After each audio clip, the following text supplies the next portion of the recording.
Hello नमस्कार जय हिंद। आप सभी का बहुत बहुत स्वागत है एग्जाम टॉप के इस ऑफिशियल यूट्यूब चैनल पर।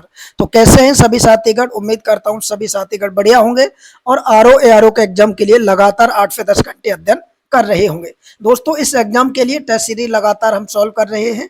उसी क्रम में आप सभी की डिमांड पर टेस्ट सीरीज नंबर 4 हम लेकर आए हैं, जिसमें 140 प्रश्न होंगे। आयोग जिस तरीके से प्रश्न अपने एग्जाम में पूछता है, सेम वही प्रवृत्ति रहेगी यहाँ पर प्रश्न पूछने की। तो पहला प्रश्न आपके सामने दिया गया है। सभी साथी पूरा वीडियो देखें। 140 प्रश्नों के बाद कमेंट करके ये भी बताएं कि आपने टोटल कितने प्रश्नों का सही जवाब दिया है।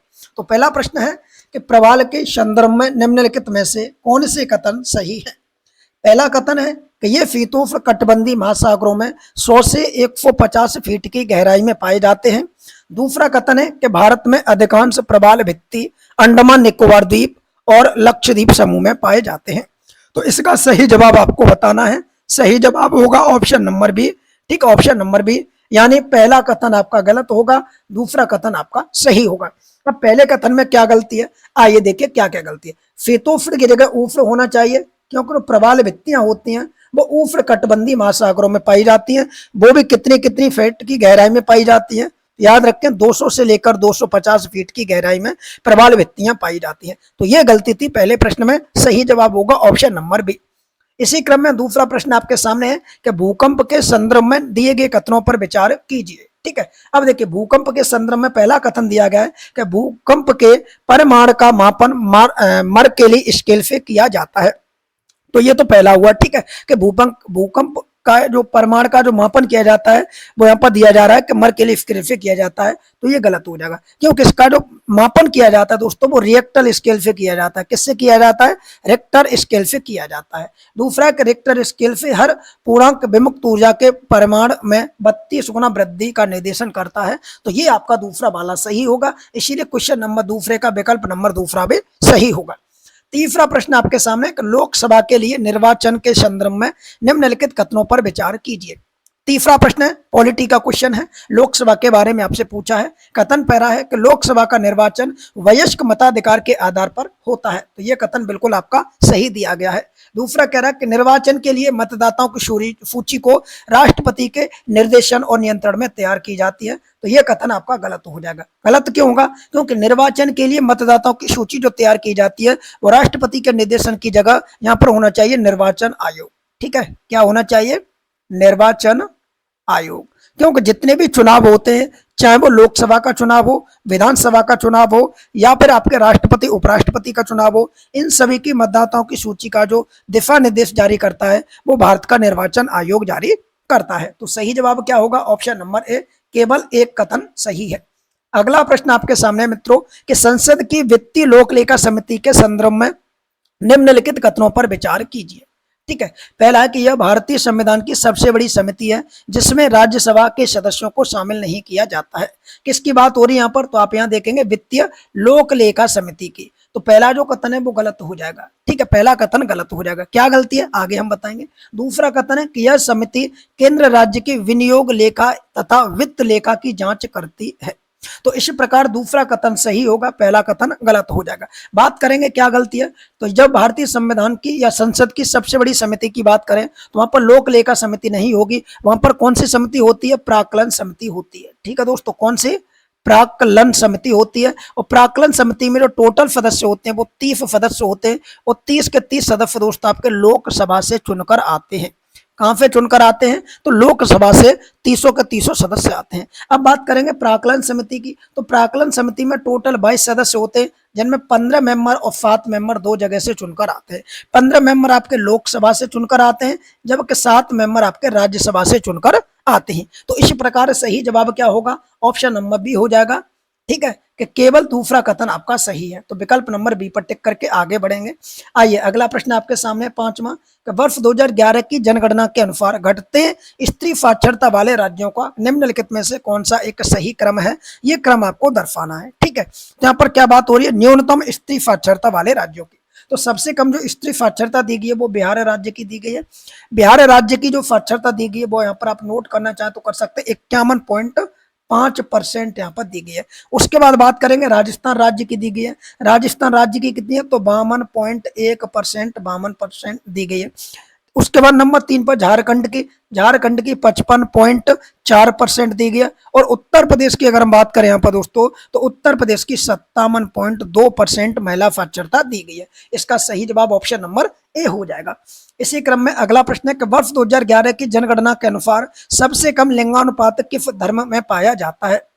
बात हो रही है दोस्तों सबसे कम लिंगानुपात की। सबसे कम लिंगानुपात किस धर्म में पाया जाता है।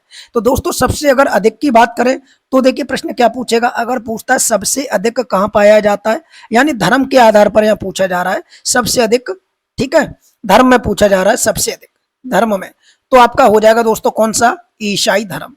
ठीक है, ईसाई धर्म का लिंगानुपात कितना है, तो ये ईसाई धर्म का जो लिंगानुपात दिया गया वो 1023 दिया गया है ये, ठीक है। और अगर बात करें न्यूनतम लिंगानुपात की, जो आपके प्रश्न पूछा गया है इस आधार पर अगर हम बात करें तो सबसे कम लिंगानुपात पाया जाता है सिख धर्म में। तो विकल्प नंबर क्या हो जाएगा, बी हो जाएगा। सिख धर्म में कितना पाया जाता है, तो दोस्तों वर्तमान में सिख धर्म में कितना है, 903 है 2011 के आंकड़ों के आधार पर। तो विकल्प नंबर क्या हो जाएगा यहाँ पर, बी हो जाएगा। वहीं अगर हम बात करें बौद्ध धर्म का लिंगानुपात कितना दिया गया है, तो दोस्तों 965 बौद्ध धर्म का लिंगानुपात दिया गया है। जैन धर्म का लिंगानुपात पूछा जाए तो 953 यहाँ पर जैन धर्म का लिंगानुपात दिया गया है। ठीक है, ईसाई धर्म का मैं आपको बता चुके हैं 1023 दिया गया। तो चारों धर्मों का लिंगानुपात आपको पता होना चाहिए। अगला प्रश्न है कावरो डोमा 360 के संदर्भ में निम्नलिखित कथनों पर विचार कीजिए।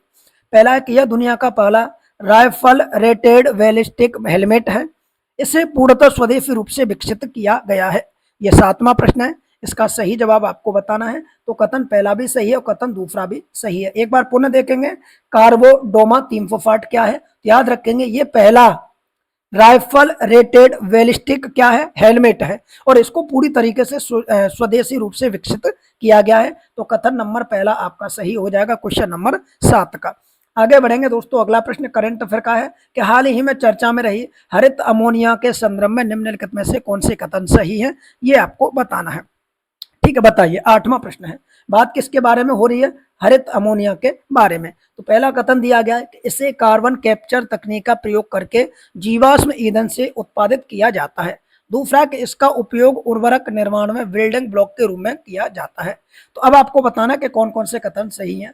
तो दूसरा कथन सही है, पहला कथन गलत हो जाएगा, क्योंकि भारत में सोडा एस का उत्पादन करने के लिए इस तकनीकी का प्रयोग किया जाता है, अर्थात हरित जो अमोनिया वो मिस्र से आयात की जाती है भारत में। ठीक है, तो इसका सही जवाब होगा option number B. Current affair का प्रश्न है दोस्तों ये। अगला प्रश्न आपके सामने दिया गया क्वेश्चन नंबर 9 कि पर्पल अर्थव्यवस्था के संदर्भ में निम्नलिखित कथनों पर विचार कीजिए। अब आपसे पूछा गया कि पर्पल अर्थव्यवस्था क्या होती है। ठीक है, बताइए पर्पल अर्थव्यवस्था क्या होती है दोस्तों। यहाँ पर देखिए विकल्प आपके सामने दिए गए हैं और हमसे पूछा गया कि पर्पल अर्थव्यवस्था। पहला विकल्प आप देखेंगे, ये कह रहा है कि यह देखभाल करने वाले श्रम की स्थिरता पर केंद्रित एक आर्थिक सहायता है। ठीक है, दूसरा कथन कह रहा है कि इसका लक्ष्य महिलाओं के अवैतनिक और कम भुगतान वाले श्रम पर असंगत निर्धनता से उत्पन्न असमानताओं को बाधित करना है। तो इसी प्रकार पहला कथन और दूसरा कथन दोनों कथन सही होंगे। ऑप्शन नंबर सी को टिक करके आगे बढ़ेंगे। अगला प्रश्न आपके सामने है कि निम्नलिखित में से किस या किन देश या देशों में निर्धनता आयु सूचकांक सर्वाधिक पाया जाता है। ये 10वां प्रश्न है, यानी 10वां क्वेश्चन नंबर है। बताइए कौन से देश में यह कार्य किया जाता है। तो इसका सही जवाब हो जाएगा, एक तो देखिए यहाँ पर विकासशील देशों में, ठीक है, विकासशील देशों में, और दूसरा हो जाएगा यहाँ पर अल्प विकसित देशों में। तो विकल्प नंबर डी हो जाएगा। ये दोनों एक तरीके से मान के चलें, विकासशील देश वो देश होते हैं जो अमीर बनने की कोशिश करते हैं, और ये वो देश होते हैं जो सबसे गरीब माने जाते हैं, और विकसित देश वो होते हैं जो सबसे अमीर होते हैं। इस तरीके से आप एक प्रॉपर देशी भाषा में समझ सकते हैं। तो विकल्प नंबर डी हो जाएगा। अगला प्रश्न है कि निम्नलिखित में से कौन सा सही सुमेलित नहीं है। ठीक है, यहाँ पर पूछा गया कि कौन सा सही सुमेलित नहीं है, बताइए। देखिए तिलिया बांध की अगर हम बात करें यहाँ पर दोस्तों, तो तिलिया बांध आपका कहाँ पर दिया गया है। तो दोस्तों तिलिया बांध आपका बराकर नदी पर दिया गया है। कौन सी नदी है, तो नदी का नाम आपको याद होना बहुत जरूरी है, बराकर नदी। अब ये बराकर नदी कहाँ पर है, ठीक है, तो ये बराकर नदी आपको याद रखनी है। ठीक है, तिलिया बांध। दूसरा रेणुका बांध, रेणुका बांध गिरी नदी पर दिया गया, तो कथन सही है। रेहंद बांध रेहंद नदी पर, सही है। नाथपा सांकरी बांध शतल नदी पर, ये भी सही है। तो विकल्प नंबर पहला गलत हो जाएगा। याद रखेंगे तिलिया बांध बराकर नदी पर बना हुआ है। अगला प्रश्न है सूची 1 को सूची 2 से सुमेलित करेंगे। एक तरफ तांबा दिया गया और दूसरी तरफ खनन केंद्र दिए गए हैं। यहाँ पर जैसे दिया गया है ऑस्ट्रेलिया, तो ऑस्ट्रेलिया में कौन सा खनन केंद्र पाया जाता है, याद रखेंगे दोस्तों, ऑस्ट्रेलिया में पाया जाता है माउंट लोयस। कनाडा की बात की जाए तो कनाडा में कौन सा खनन क्षेत्र पाया जाता है, तो वह आपका सैंडबरी। संयुक्त राज्य अमेरिका की बात की जाए तो संयुक्त राज्य अमेरिका में पाया जाता है दोस्तों एरिजोना। और चिली की बात की जाए तो चिली में पाया जाता है चुकीका माटा। तो इस प्रकार इस प्रश्न का जो सही जवाब होगा वो ऑप्शन नंबर सी हो जाएगा, पहले का चौथा और दूसरे का तीसरा। इसी क्रम में बढ़ते रहेंगे आगे दोस्तों। तो अगला प्रश्न आपको देखने को मिलेगा कि उत्तर प्रदेश में स्थित रेशम उत्पादन के संदर्भ में निम्नलिखित कथनों पर विचार कीजिए। अब पहला यहाँ पर देखिए कथन दिया गया है कि इससे संबंधित अधिकांश कार्य लखीमपुर खीरी और मिर्जापुर और सोनभद्र में और एवं बहराइच में किया जाता है। दूसरा कि उत्तर प्रदेश का वाराणसी शहर रेशम साड़ी उद्योग के लिए विश्व प्रसिद्ध है। तो दूसरा कथन दोस्तों सही है, पहला कथन आपका गलत है, क्योंकि रेशम उद्योग के बारे में अगर बात करें तो लखीमपुर खीरी, मिर्जापुर, सोनभद्र ये राज्य माफ कीजिए ये जिले नहीं आते। यहाँ पर अगर जिलों की बात की जाती है तो एक तो देखिए वाराणसी आता है, क्योंकि वाराणसी तो विश्व प्रसिद्ध है ये रेशम की साड़ी के लिए। दूसरा यहाँ पर मऊ आ जाएगा, ठीक है, मऊ आ जाएगा। और अगर यहाँ पर एक और जिले की बात करें तो हल्का सा इटावा भी आपको देखने को मिलेगा, इटावा। तो इन जिलों में रेशम उत्पादन किया जाता है। तो इसका सही जवाब होना चाहिए ऑप्शन नंबर बी, केवल दूसरा कथन सही है। इसी क्रम में अगला प्रश्न एक और है, सूची 1 को सूची 2 से सुमेलित कीजिए। एक तरफ रामसर स्थल दिए गए, दूसरी तरफ दोस्तों जिले दिए गए और पूछा कि कौन सा रामसर स्थल किससे संबंध रखता है। जैसे अगर बात करें समसपुर पश्चिम बिहार की, तो दोस्तों समसपुर पश्चिम बिहार आपका रायबरेली से संबंध रखता है। पार्वती अरंगा की बात करें तो दोस्तों इसका संबंध गोंडा से होता है। अगर बखीरा वन्यजीव बिहार की बात करें तो इसका संबंध संत कबीर नगर से हो जाएगा। और नवाबगंज पश्चिम बिहार की बात करें तो इसका संबंध उन्नाव से हो जाएगा। इस प्रकार इसका जो सही जवाब होगा दोस्तों वो यहाँ पर हो जाएगा ऑप्शन नंबर बी, ठीक है, पहले का चौथा, दूसरे का तीसरा। आगे बढ़ेंगे दोस्तों। अगला प्रश्न है कि पी और क्यू अकेले किसी काम को, देखिए दोस्तों ये टाइम एंड वर्क का सवाल आ गया मैथ का। ये कह रहा है कि पी और क्यू, तो यहाँ पर देखिए पी दिया गया और क्यू दिया गया। देखना किस तरीके से सॉल्व किया जाता है। किसी काम को 20 दिन और 30 दिन में कर सकते हैं, दोनों मिलकर उस काम को कितने दिन में करेंगे। तो देखिए इनकी दोनों की क्या निकालना होगा, टोटल काम निकालना होगा, जिसको हम एलसीएम बोलते हैं। तो 20-30 का एलसीएम 60 हो जाएगा। जब 20 का भाग 30 में दोगे तो इसकी जो क्षमता आएगी वो 3 आएगी और इसकी क्षमता आएगी 2। दोनों मिलकर बात हो रही है किस किस की, पी प्लस क्यू की। तो दोनों को आप क्या करेंगे, ऐड कर देंगे, 3 और 2 कितना हो जाएगा 5। और पी क्यू एक दिन में काम करेंगे 5, तो 60 काम कितने दिन में करेंगे, तो 5 का आप इसमें भाग लगाएंगे तो टोटल काम आ जाएगा कितने दिन में, 12 दिन में। तो सही जवाब होगा ऑप्शन नंबर सी, ठीक है। इस तरीके से टाइम एंड वर्क के क्वेश्चन भी सॉल्व हो जाते हैं। अगला प्रश्न है, यदि 1 जनवरी को शनिवार पड़ता है तो उस महीने की 15 तारीख के तीसरे दिन कौन सा वार पड़ेगा। तो आपको देखिए पूछा गया है कि 1 तारीख को तो पड़ गया भाई जनवरी माफ कीजिए। यदि 1 जनवरी को शनिवार, ठीक है, यानी 1 जनवरी को आपका क्या पड़ा दोस्तों, तो 1 जनवरी को जो दिन पड़ा वो आपका पड़ा शनिवार। और अब पूछा है कि उस महीने की 15 तारीख के तीसरे दिन, यानी 15 तारीख के तीसरे दिन अर्थात +3 करेंगे। पूछा है कि 18 तारीख को कौन सा दिन होगा। तो हर बार 7 ऐड करेंगे दोस्तों। जैसे 1 तारीख को उसके बाद 7 ऐड करेंगे तो 8, और 8 में फिर 7 ऐड करेंगे तो आपका क्या हो जाएगा 15। तो देखिए ये हो जाएगा क्या आपका, यहाँ पर भी देखिए वही दिन होगा शनिवार, 8 तारीख को भी शनिवार, और 8 में फिर दोबारा से 7 ऐड करेंगे तो कितना हो जाएगा 15, इसको भी आपका शनिवार। फिर शनिवार के बाद देखिए 16 आएगा, 17 आएगा और 18 आएगा। तो आप बता सकते हैं कि शनिवार के बाद यहाँ पर आएगा रविवार, सोमवार और यहाँ पर आएगा मंगलवार। तो इस प्रश्न का जो सही जवाब होगा वो क्या हो जाएगा दोस्तों, बताइए फटाफट। इस प्रश्न का सही जवाब क्या हो जाएगा, तो याद रखेंगे इस प्रश्न का सही जवाब होगा मंगलवार, ऑप्शन नंबर डी। तो ये कैलेंडर का सवाल था और हर वीडियो में या हर टेस्ट सीरीज में एक आपको कैलेंडर का प्रश्न देखने को मिलेगा और एक क्वेश्चन आपका कहाँ देखने को मिलेगा, आरओ एआरओ के एग्जाम में भी देखने को मिलेगा। तो हो सके तो किसी तरीके से आप कैलेंडर सीखने की कोशिश कीजिए। अगर नहीं सीख सकते तो कमेंट कीजिए, मैं कैलेंडर के ऊपर एक प्रॉपर पूरा तरीके से वीडियो बना दूंगा जिससे कि आपका क्वेश्चन गलत नहीं होगा। प्रश्न कह रहा है कि ईश्वर के बारे में सोचने के लिए मेरे पास वक्त नहीं है क्योंकि अभी धरती पर ही बहुत काम किया जाना है। उपयुक्त कथन किसके बारे में कहा गया है। तो दोस्तों ऐसे कार्य करने वाले महापुरुष को कहा जाता है ईश्वर चंद्र विद्यासागर। तो सही विकल्प होगा ऑप्शन नंबर डी। आगे बात करेंगे, अगला प्रश्न आपके सामने दिया गया है।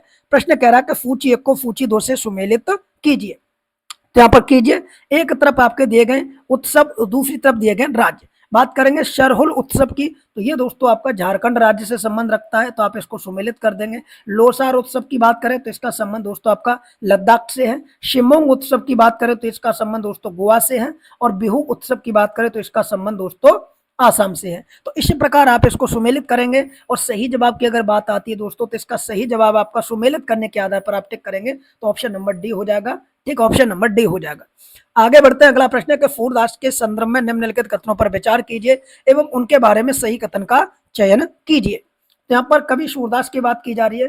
ठीक है, कोई कहता है कि सूरदास जी अंधे थे, बट यहाँ पर जो पहला प्रश्न है कह रहा है कि इनका जन्म रोनकता नामक ग्राम में हुआ था। तो ये बिल्कुल सही जवाब है। जो सूरदास जी का जो जन्म हुआ था ये रोनकता नामक गांव में हुआ था। सूरदास औरंगजेब के समकालीन थे, तो ये कथन गलत हो जाएगा, क्योंकि सूरदास औरंगजेब के समकालीन नहीं थे, ये समकालीन थे दोस्तों अकबर के। ठीक है, तो अकबर के समकालीन थे, और अकबर ना हो तो यहाँ पर आप लगा सकते हैं दोस्तों जहांगीर, जहांगीर के समकालीन थे। तो ये इन दोनों के समकालीन माने जाते हैं। तो इसीलिए इसका जो सही जवाब होगा वो ऑप्शन नंबर ए हो जाएगा, केवल कथन पहला हो जाएगा। आगे बढ़ेंगे। अगला प्रश्न है कि अकबर के शासनकाल की प्रमुख घटनाओं का सही कालक्रम क्या है। यहाँ पर कुछ महत्वपूर्ण घटनाएं दी गई अकबर के बारे में, उनको आपको क्या करना है, क्रम से लगाना है।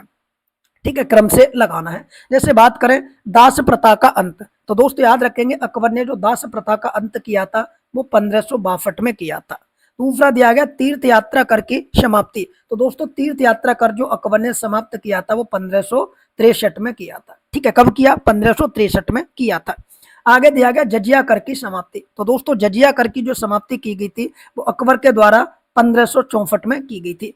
अगला प्रश्न है इबादत खाने का निर्माण, तो दोस्तों अति महत्वपूर्ण प्रश्न। इबादत खाने का जो निर्माण था वो फतेहपुर सीकरी में करवाया गया था अकबर के द्वारा, और ये कार्य करवाया गया था 1575 में। तो अब आप इसको क्रम से लगाएंगे तो पाएंगे कि इसका जो सही क्रम होगा वो ऑप्शन नंबर डी हो जाएगा। नीचे ऑप्शन नंबर डी दिया गया है, आप देखेंगे 1 2 3 4, क्योंकि सबके सब क्रम से ही लगे हुए हैं। इसी क्रम में बढ़ते हैं। अगला प्रश्न आपके सामने दिया गया है। प्रश्न कह रहा है कि बेड बैंक के बारे में निम्नलिखित में से कौन से कथन सही नहीं है। ठीक है, क्या पूछा गया है, बेड बैंक के बारे में। तो यहाँ पर चारों कथनों को पढ़ेंगे और जवाब देंगे कि बेड बैंक के बारे में कौन सा कथन सही नहीं है।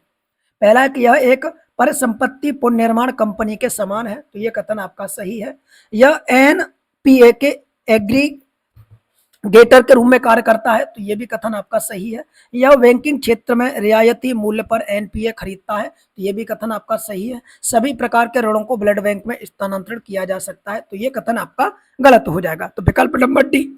आगे बढ़ेंगे। 22वां प्रश्न है कि वर्तमान में राष्ट्रीय आय की गणना के लिए किस वर्ष को आधार वर्ष के रूप में लिया जाता है।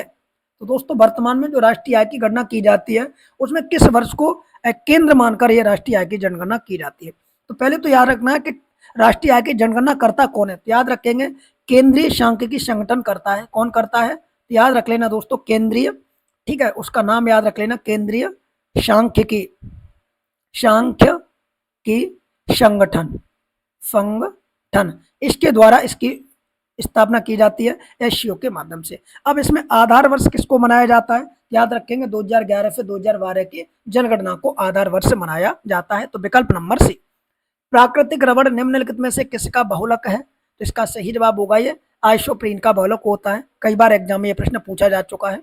अगला प्रश्न है निम्नलिखित में से कौन से सेल्यूलोज के बने होते हैं। तो यहाँ पर जो 4 विकल्प दिए गए इनमें से बताना है कि कौन कौन सी चीजें सेल्यूलोज की बनी होती है। तो यहाँ पर देखिए जो दिया गया है, एक तो दिया गया आपके सामने रेयन। रेयन भी किसका बना होता है, सेल्यूलोज का बना होता है, क्योंकि यही पूछा गया कौन कौन सी चीजें सेल्यूलोज की बनी होती है।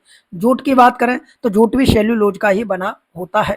आगे बात करते हैं नायलॉन और पॉलिएस्टर, ये दोनों चीजें सेल्यूलोज की रेशे की नहीं बनी होती। तो इसका सही जवाब होगा ऑप्शन नंबर ए, पहला और दूसरा। आगे कह रहा है कि नीचे 2 कथन दिए गए जिनमें से एक को अभिकथन और दूसरे को कारण कहा गया है।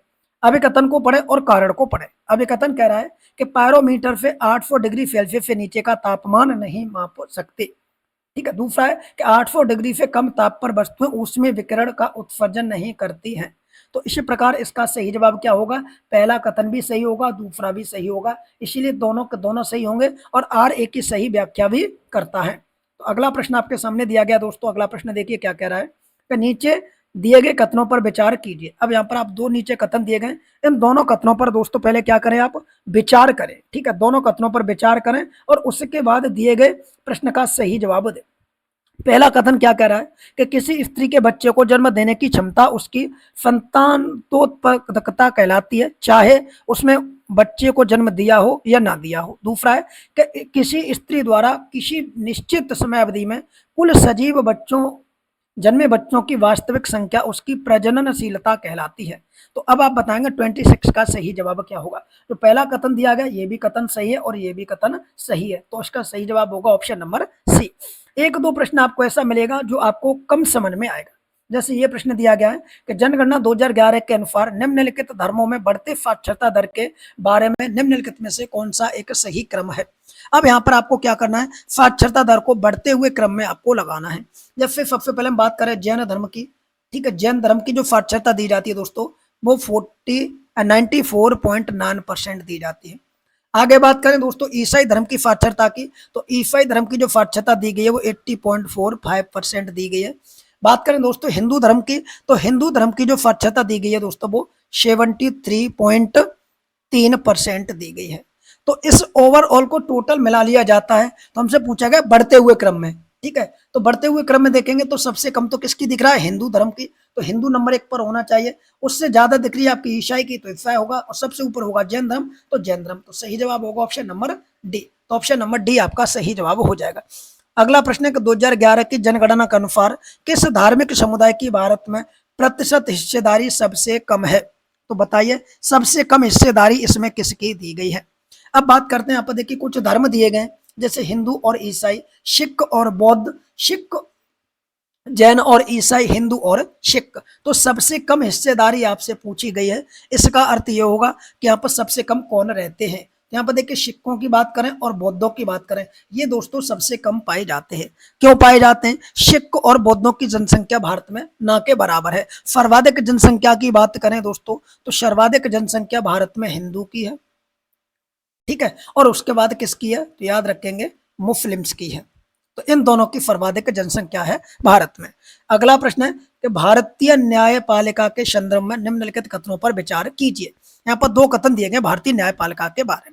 पहला कथन है कि उच्चतम न्यायालय के न्यायाधीश सेवानिवृत्त होने के पश्चात भारत के किसी भी न्यायालय में वकालत कर सकते हैं। तो पहला कथन गलत हो जाएगा, क्योंकि किसी भी न्यायालय में वकालत नहीं कर सकते, ठीक है, ये होना चाहिए। दूसरा कि भारत के राष्ट्रपति की पूर्वानुमति से भारत के मुख्य न्यायाधीश या मुख्य न्यायमूर्ति उच्चतम न्यायालय से सेवानिवृत्त किसी न्यायाधीश को उच्चतम न्यायालय के न्यायाधीश के पद पर बैठाने और कार्य करने हेतु बुलाया जा सकता है। तो जो दूसरा कथन दिया गया दोस्तों, यहाँ पर जो दूसरा कथन दिया गया ये कथन आपका बिल्कुल सही दिया गया है। तो विकल्प नंबर दूसरा आपका सही हो जाएगा, विकल्प नंबर पहला आपका गलत था।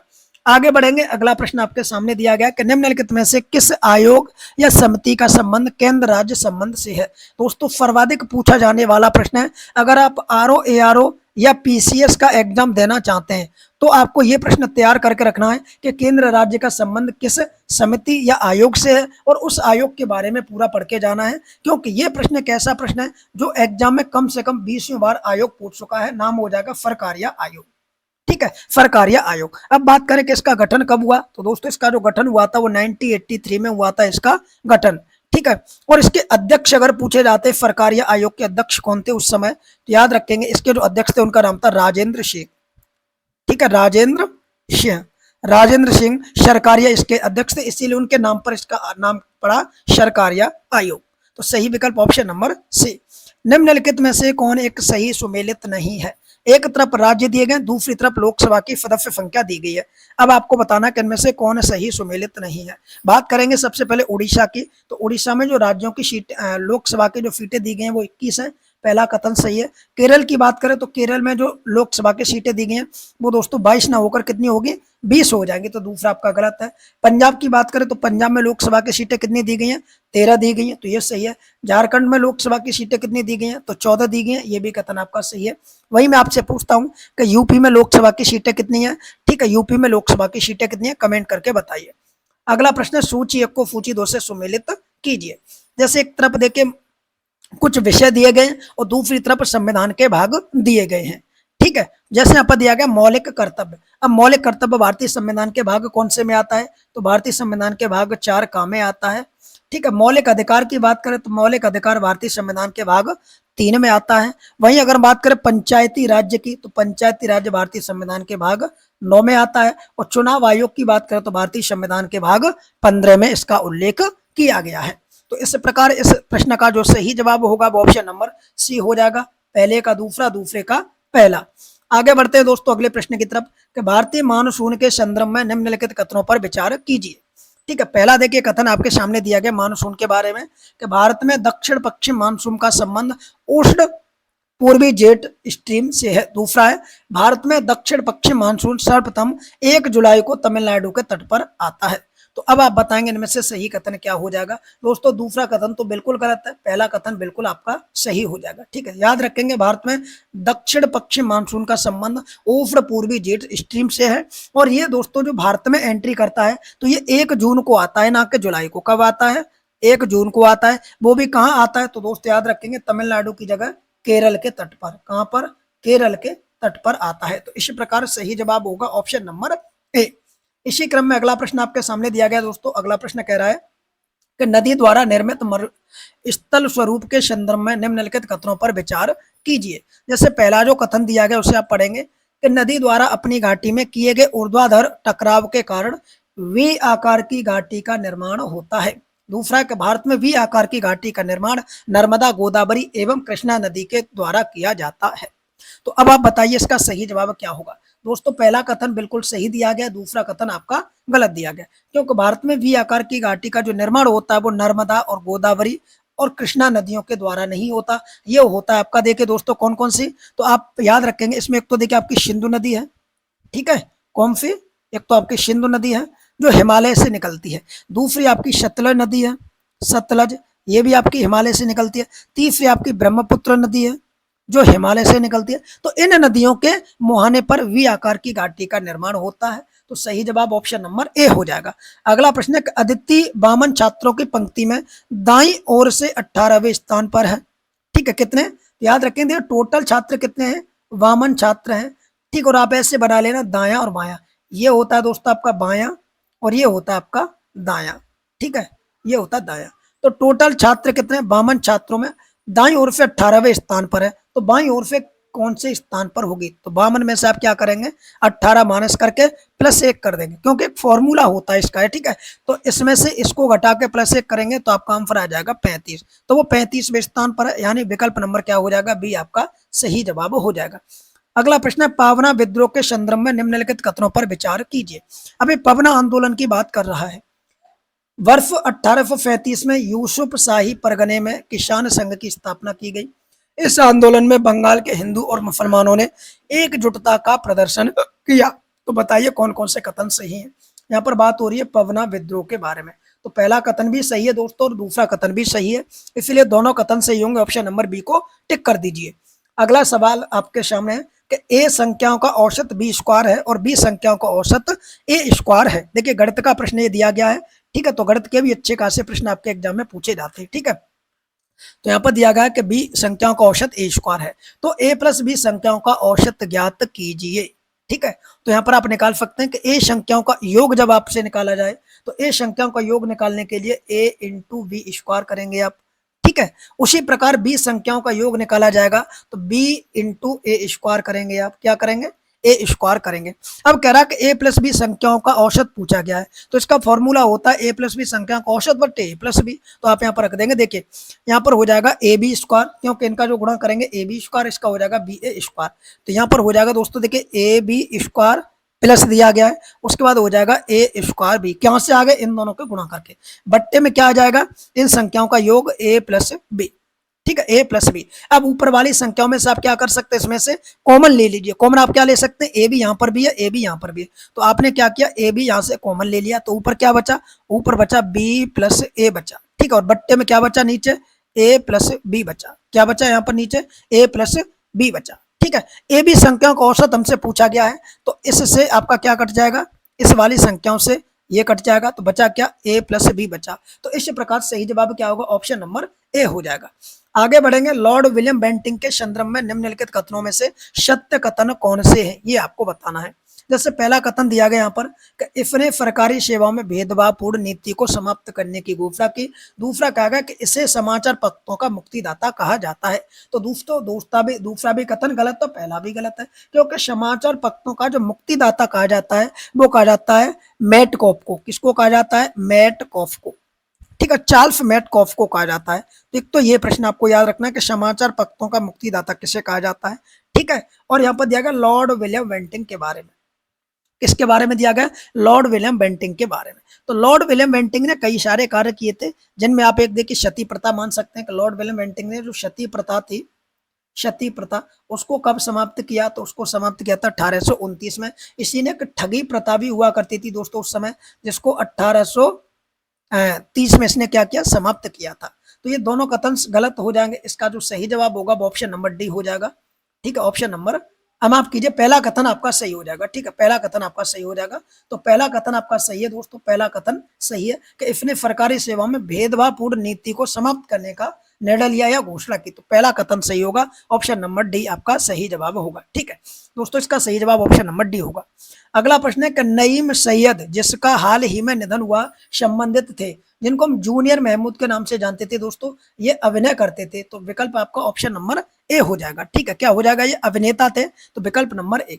अगला प्रश्न आपके सामने, निजाम उल मुल्क असफ जा के संदर्भ में निम्नलिखित कथनों में से सही कथन का आपको चयन करना है। ठीक है, यहाँ पर दिया गया कि हैदराबाद राज्य का संस्थापक था ये। तो याद रखेंगे, इन्होंने हैदराबाद राज्य की स्थापना की थी। वो भी वर्ष अगर पूछी जाती है तो 1724 में इन्होंने हैदराबाद राज्य को स्थापित किया था। इसकी सैयद बंधुओं को गद्दी से हटाने में अहम भूमिका थी। तो दोस्त याद रखेंगे, दोनों ही कथन आपके सही हो जाएंगे। ठीक है, किसके बारे में बात हो रही है? निजाम और मुल्क के बारे में। ठीक है, तो विकल्प नंबर सी आपका सही जवाब होगा। अगला प्रश्न आपके सामने, मृदा स्वास्थ्य कार्ड योजना को कब लॉन्च किया गया था? इंपॉर्टेंट क्वेश्चन है, तो याद रखेंगे दोस्तों, मृदा स्वास्थ्य कार्ड योजना को जो लॉन्च किया गया था तो वो तारीख थी 19 फरवरी। ठीक है, फरवरी 2015। तो विकल्प नंबर ए हो जाएगा। ठीक है, आगे बात करेंगे, निम्नलिखित कथनों पर विचार कीजिए। यहाँ पर देखिए कुछ महत्वपूर्ण कथन दिए गए, इनके बारे में आपको बताना है। जैसे ये कह रहा है कि मौद्रिक नीति का निर्माण, मुद्रा का निर्गमन, सरकार का ऋण प्रबंधन, विदेशी मुद्राओं का प्रबंधन, उपयुक्त में से कौन से कार्य आरबीआई यानी रिजर्व बैंक के हैं? तो ये जो चार विकल्प दिए गए, इनमें से कौन कौन से कार्य आरबीआई के द्वारा किए जाते हैं? तो मौद्रिक नीति का निर्माण किया जाता है, मुद्रा का निर्गमन, सरकार का ऋण प्रबंधन और विदेशी मुद्रा का प्रबंधन। ये सभी काम किसके द्वारा किए जाते हैं? ये सभी काम दोस्तों आरबीआई के द्वारा किए जाते हैं। इसीलिए सही विकल्प होगा ऑप्शन नंबर डी। बाइनरी भाषा में कितने अंक होते हैं? कंप्यूटर का प्रश्न देखिए दोस्तों, एक पूछा गया कि बाइनरी भाषा में कितने अंक होते हैं? तो याद रखेंगे, बाइनरी भाषा में केवल 2 अंक होते हैं। कौन कौन से 2 अंक? एक तो 0 और एक दोस्तों आपका 11। तो केवल 2 ही अंक आपके बाइनरी भाषा में होते हैं। अगला प्रश्न आपके सामने दिया गया, प्रश्न कह रहा है कि जल गैस है, बताइए, जल गैस है। तो जल गैस आपका क्या हो जाएगा? जल गैस या वाटर गैस एक कृत्रिम गैस है। एक तो याद रखेंगे, जल गैस या वाटर गैस कैसी? तो ये दोस्तों आपकी कृत्रिम गैस है। ठीक है, कृत्रिम गैस है। और आपसे इसका फॉर्मूला पूछा है, तो यहाँ पर इसका सही जवाब हो जाएगा ऑप्शन नंबर बी, CO+H2। आगे बढ़ेंगे, कितने डिग्री पर फ़ारेनहाइट और सेंटीग्रेड तापमान समान होता है? तो ये सही जवाब होगा ऑप्शन नंबर बी, -40 डिग्री पर फ़ारेनहाइट और सेंटीग्रेड दोनों का जो तापमान होता है वो दोस्तों एक समान दर्ज किया जाता है। निम्नलिखित में से कौन सा सही सुमेलित नहीं है? एक तरफ फसलें दी गई हैं और दूसरी तरफ यहाँ पर समय दिया गया। जैसे रबी की फसल की अगर बात करें तो रबी की फसल में चना और मटर को दिया जाता है, तो ये बिल्कुल सही दिया गया है। खरीफ की फसल की दोस्तों बात की जाए तो खरीफ की फसल में मक्का और बाजरा आता है, तो बिल्कुल सही है। जायद फसल की अगर हम बात करें यहाँ पर तो सोयाबीन और मूंगफली दिया गया है। ठीक है, तो जायद की फसल आपका गलत हो जाएगा। ठीक है, नकदी फसल की बात करें तो ये भी दोस्तों आपका सही हो जाएगा। यहाँ पर गन्ना और कोको दिया गया है। जायद की फसलों में दोस्तों बेसिकली आता क्या है? तो याद रखेंगे, यहाँ पर आपका आता खीरा।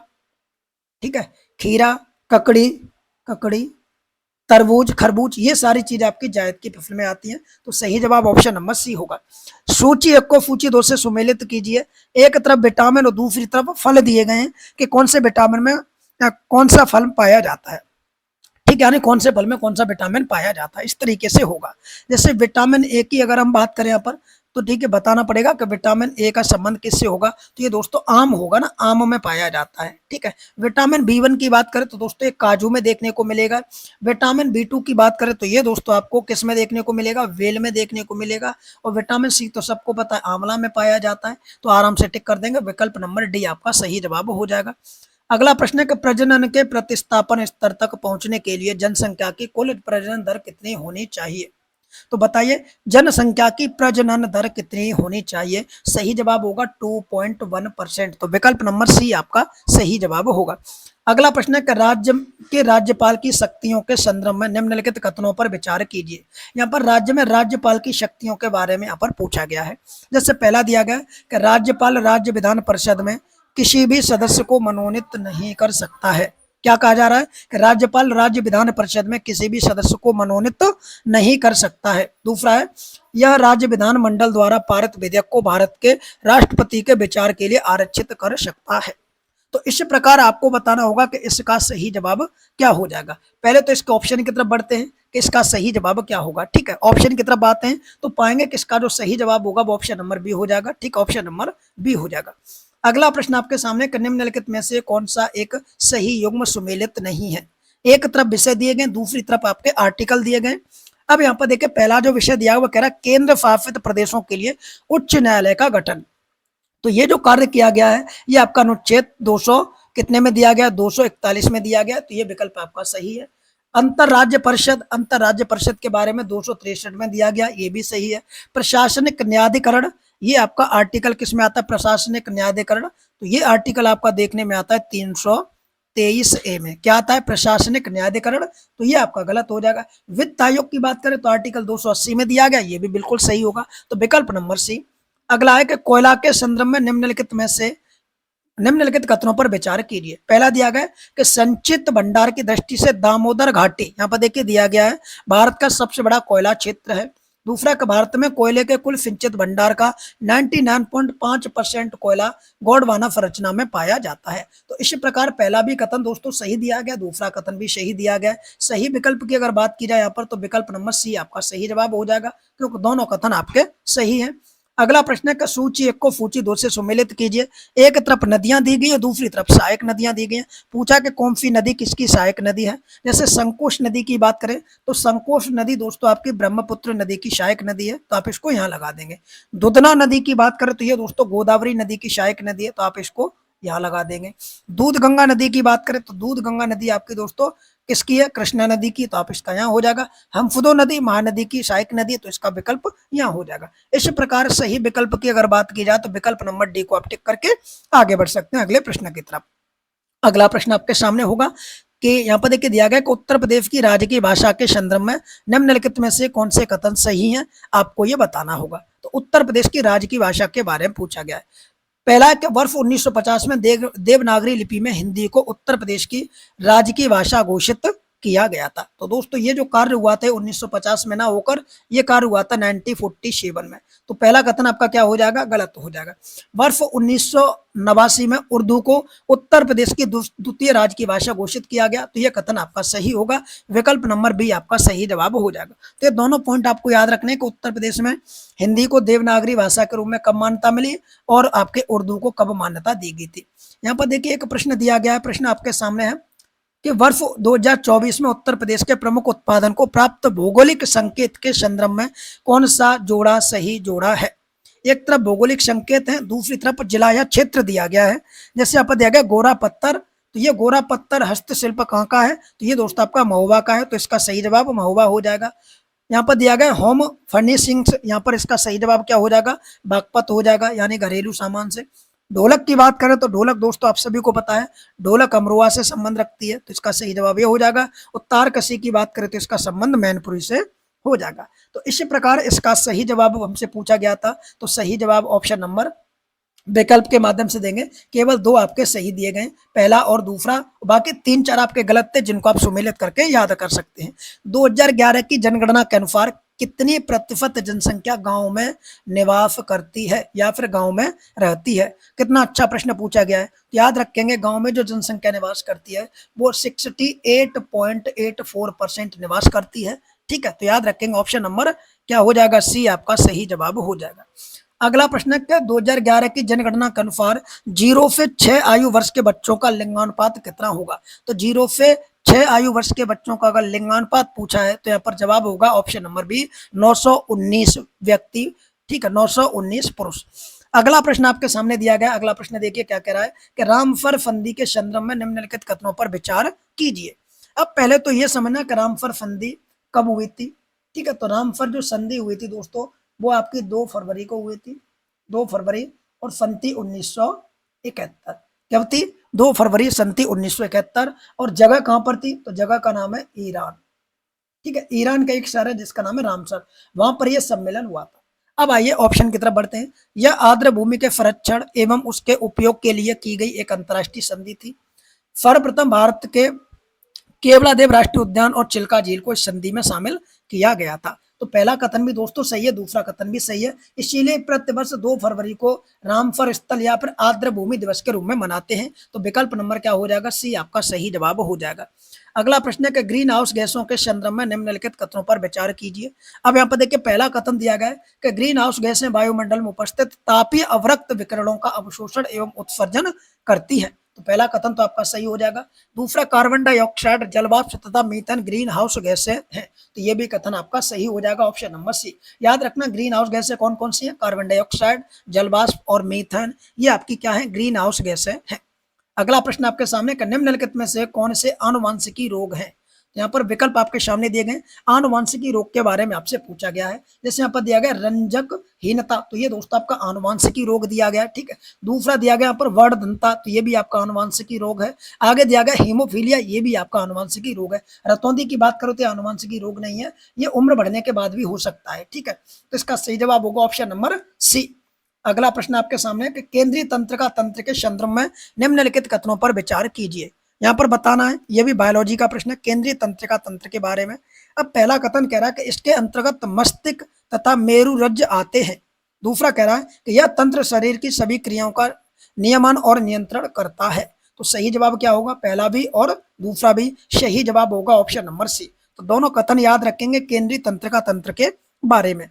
अगला प्रश्न आपके सामने दिया गया, प्रश्न कह रहा है कि निम्नलिखित सैयद सुल्तानों पर विशाल माफ कीजिए विचार कीजिए तथा उनको कालक्रम में लगाइए। तो दोस्तों सैयद वंश था ना, आप यहाँ पर एक चीज देखेंगे, जैसे हम बात करते हैं दिल्ली सल्तनत की, देखिए अति महत्वपूर्ण प्रश्नों को मैं यहाँ पर डिस्कस करने जा रहा हूँ, तो आप गौर फरमाइए। दिल्ली सल्तनत की बात हो रही है, सल्तनत, ठीक है। अब दिल्ली सल्तनत में टोटल वंशों की बात करें तो यहाँ पर टोटल 5 वंश हुए थे। उन 5 वंशों का आपको नाम याद रखना होता है, ठीक है। सबसे पहले आपका जो वंश आया उसका नाम था गुलाम वंश, ठीक है, गुलाम वंश। दूसरा वंश था उसका नाम था खिलजी वंश, ठीक है, याद रखना है ये पॉइंट, खिलजी वंश। अगला था तुगलक वंश, अगला था आपका सैयद वंश, और अगला था आपका लोधी वंश, ठीक है। कौन सा, लोधी वंश। दिल्ली सल्तनत का जो समय पीरियड दिया गया है वो 1206 से स्टार्ट होता है और 1526 तक आता है। जब बाबर भारत पर आक्रमण करता है तब दिल्ली सल्तनत अपना समय समाप्त करती है। तो हमसे पूछा गया कि गुलाम, माफ कीजिए, यहाँ पर जो सैयद वंश के शासकों का क्रम लगाना है। कभी एग्जाम में आपसे गुलाम वंश के शासकों का क्रम पूछेगा, कभी एग्जाम में खिलजी का, कभी तुगलक का, कभी लोधियों का। तो आपको क्या करना है, दिल्ली सल्तनत का ये पूरा चार्ट आपको तैयार करके जाना है। आज मैं टेलीग्राम पर इस चार्ट को शेयर कर दूंगा बनाकर बढ़िया तरीके से, तो आप उसको रट के जाइए, आपका 1 नंबर कंप्लीट अवश्य होगा। अब चलिए इन दोस्तों इस प्रश्न को सॉल्व करते हैं। सबसे पहले देखिए सैयद वंश की जो स्थापना करता है उसका नाम था खिज्र खां, तो नंबर 1 पर आपका ये आ जाएगा खिज्र खां। उसके बाद आता है मुबारक शाह, तो नंबर 2 पर आपका मुबारक शाह आ जाएगा। उसके बाद आता है मोहम्मद शाह, तो नंबर 3 पर मोहम्मद शाह, और अंतिम में आता है अलाउद्दीन आलम शाह, तो ये नंबर 4 पर हो जाएगा। तो इसी प्रकार इस प्रश्न का सही जवाब होगा ऑप्शन नंबर ए। आगे बढ़ते हैं अगले प्रश्न की तरफ। अहिल्याबाई होलकर के बारे में निम्नलिखित कथनों पर विचार कीजिए। अब यहाँ पर आपको अहिल्याबाई होलकर के बारे में प्रश्न बताना है। पहला कि इनका जन्म महाराष्ट्र के अहमदनगर के जामखेड़ा चोड़ी गांव में हुआ था, तो यह कथन बिल्कुल सही दिया गया है। इन्होंने इंदौर पर 1766 और 1796 तक शासन किया, तो यह भी कथन आपका सही है। तो विकल्प नंबर पहला हो जाएगा, पहला और दूसरा दोनों ही विकल्प आपके सही दिए गए हैं। अगला प्रश्न है कि यदि आटे के मूल्य में 25% की वृद्धि हो जाती है तो खपत को कितने प्रतिशत कम किया जाए ताकि कोई भी खर्चा ना बढ़े। देखिए परसेंट का सवाल है, अति महत्वपूर्ण सवाल है, ठीक है। यहाँ पूछा गया 25% की वृद्धि हो जाती है, तो 25% की फ्रैक्शन वैल्यू होगी 1/4, क्योंकि 25 को भिन्न में तोड़ेंगे। अब वृद्धि हो रही है तो 4 रुपए से बढ़कर कितनी हो रही है, तो यहाँ पर याद रखेंगे 4 रुपए से बढ़ के 5 रुपए हो रही है। हमें क्या करना है, पुण्य 4 पे ही लाना है। तो पुण्य 4 पे लाने के लिए 1 की कमी करेंगे, किस में, 5 में। तो 100 में कितने की कमी करेंगे, इसका आप इसमें काटेंगे तो हो जाएगा आपका 5 दूनी 10 यानी 20%। तो इसका जो सही जवाब होगा वो ऑप्शन नंबर ए हो जाएगा 63 का 20%।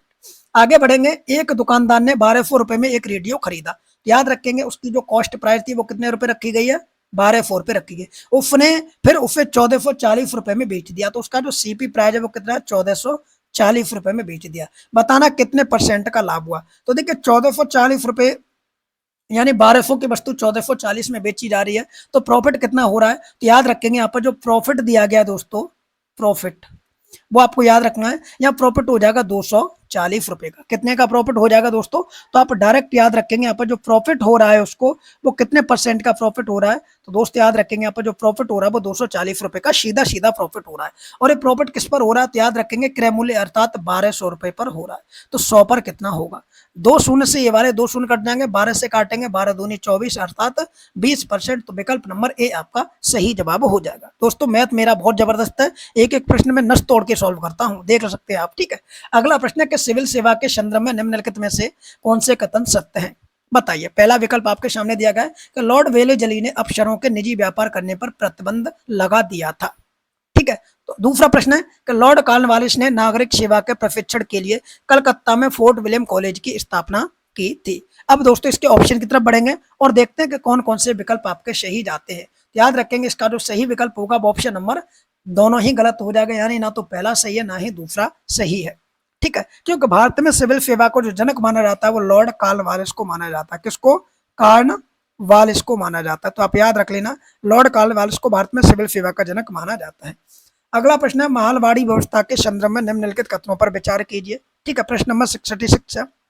पहला है कि यह प्रणाली पश्चिमोत्तर प्रांत एवं मध्य भारत के कुछ भागों में लागू की गई थी, तो बिल्कुल पहला कथन सही है। दूसरा कि इस व्यवस्था ने ग्रामीण समाज का विखंडन कर दिया था, तो ये भी कथन आपका सही है। इसीलिए दोनों के दोनों कथन आपके सही होंगे दोस्तों। क्या हो जाएगा, दोनों के दोनों कथन आपके दोस्तों क्या होंगे, याद रखना ये दोनों के दोनों कथन आपके सही होंगे। ठीक है। तो एक एक प्रश्न आपके लिए महत्वपूर्ण, इसीलिए आप दोनों प्रश्नों को ध्यान से देखें। अगला प्रश्न अति महत्वपूर्ण प्रश्न है दोस्तों, एग्जाम में यह प्रश्न पीसीएस में कई बार पूछा जा चुका है, इसीलिए आप इसे वेरी इंपॉर्टेंट प्रश्न की श्रेणी में रख सकते हैं। प्रश्न कह रहा है कि जापान के विभिन्न द्वीपों को दक्षिण से उत्तर की ओर लगाना है, यानी आपको इस क्रम में इनको लगा के रखना है। ठीक है।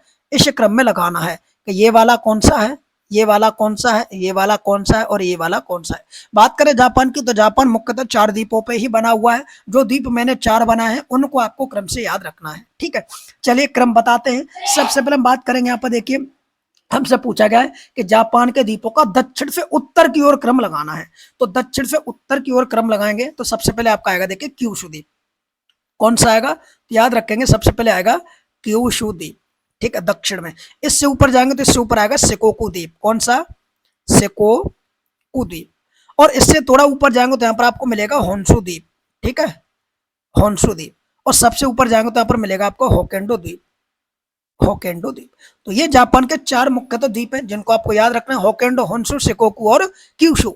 याद कैसे रखेंगे, हा वाले पहले आते हैं और सा और का वाले लास्ट में आ रहे हैं। तो यहाँ पर देखिए होकेंडो, होन्शु, शिकोकू, क्यूशू, तो ये 4 विकल्प द्वीप हैं जो जापान के, आप इनको क्रम से याद रख लेना, आपका कभी प्रश्न गलत नहीं होगा। सूची 1 को सूची 2 से सुमेलित करना, एक तरफ मरुस्थल दूसरी तरफ देश दिए गए, अच्छा प्रश्न है। जैसे गोबी मरुस्थल की बात करें तो गोबी का जो मरुस्थल है वो चीन और मंगोलिया में पाया जाता है, तो इसका यहाँ पर सही हो जाएगा। अरब उल खाली मरुस्थल की बात करें तो दोस्तों ये सऊदी अरब में पाया जाता है, यहाँ पर आप सुमेलित करेंगे। दस्ते काविर की बात करेंगे तो ये दोस्तों आपका ईरान में पाया जाता है। और तकला माकन की बात करें तो दोस्तों ये चीन में पाया जाता है। इस प्रकार सही जवाब की अगर बात करें तो यहाँ पर विकल्प की तरफ जाकर टिक करेंगे, ऑप्शन नंबर डी आपका सही जवाब हो जाएगा। अगला प्रश्न आपके सामने दिया गया, देखिए प्रश्न क्या कह रहा है। प्रश्न कह रहा है कि निम्नलिखित कथनों में से कौन से कथन सही हैं। जैसे पहला कथन दिया गया है कि शरदना महोत्सव का आयोजन केंद्र सरकार के सहयोग से प्रतिवर्ष आगरा में किया जाता है, तो दोस्तों पहला ही गलत हो जाएगा, क्योंकि जो महोत्सव दिया गया शरदना महोत्सव, ये आगरा में ना होकर दोस्तों ये मेरठ में होता है। कहाँ पर होता है, तो याद रख लेना, शरदना महोत्सव मेरठ में आयोजित किया जाता है। और ये किसके द्वारा किया जाता है, उत्तर प्रदेश सरकार के द्वारा। यहाँ पर केंद्र सरकार ना होकर यूपी गवर्नमेंट होगी, यूपी गवर्नमेंट होगी। दूसरा, गंगा महोत्सव का आयोजन उत्तर प्रदेश सरकार के सहयोग से प्रतिवर्ष वाराणसी में किया जाता है। तो ये बिल्कुल सही कथन है। अब मैं आपसे पूछता हूँ एक महोत्सव जो आपको बताना होगा, एग्जाम में अति महत्वपूर्ण प्रश्न माना जाता है ये, ठीक है, और ये एग्जाम में आता ही आता है। आपको बताना है कि यहाँ पर 16 कुल का जो महोत्सव है वो कहाँ पर आयोजित किया जाता है। बताइए 16 कुल का महोत्सव कहाँ पर आयोजित किया जाता है। इसका जवाब आपको मैं दे दूं, इस प्रश्न का जो जवाब होगा वो ऑप्शन नंबर केवल सेकंड हो जाएगा, क्योंकि केवल केवल दूसरा आपका सही है। अगला प्रश्न आपके सामने दिया गया मित्रों कि उत्तर प्रदेश के ख्याल नृत्य के बारे में निम्नलिखित कथनों पर विचार कीजिए। इसमें किस नृत्य की बात हो रही है? तो ख्याल नृत्य के बारे में आपको केवल डिस्कस करना है और बताना है कि इसमें सही जवाब क्या होगा। तो यहाँ पर दिया गया कि यह उत्तर प्रदेश के ब्रज क्षेत्र में किया जाने वाला नृत्य है। तो दोस्तों ये गलत हो जाएगा पहला, क्योंकि ये जो क्षेत्र दिया गया है ये ब्रज क्षेत्र यहाँ दिया गया है और ये ब्रज क्षेत्र में नहीं किया जाता। ये ख्याल नृत्य किया जाता बुंदेलखंड क्षेत्र में। कहां पर? बुंदेलखंड में। और बुंदेलखंड में भी ये कब किया जाता है आपको बता दूं दोस्तों, पुत्र के जन्मोत्सव पर। पुत्र का जब दोस्तों जन्म होता है तब ये ख्याल नृत्य बुंदेलखंड क्षेत्र में किया जाता है।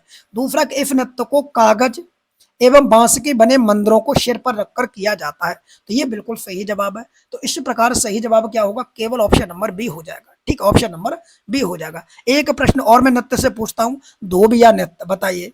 ये दिया गया है धोबिया राग, ठीक है। अब आपको बताना है इसका संबंध कौन से क्षेत्र से है या किस तरीके से ये किया जाता है, कमेंट करके बताना है।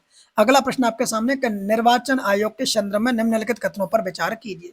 ठीक है, देखिए ये प्रश्न मैं क्यों देता हूं आपसे होमवर्क के रूप में, क्योंकि आप इसके माध्यम से आप इंटरनेट का सहारा लें, किताबों का सहारा लें, तो हो सकता है एक प्रश्न को आपको फर्च करने में कई सारे प्रश्न देखने को मिल जाए। तो इस तरीके से आपकी एक्स्ट्रा तैयारी भी हो सकती है।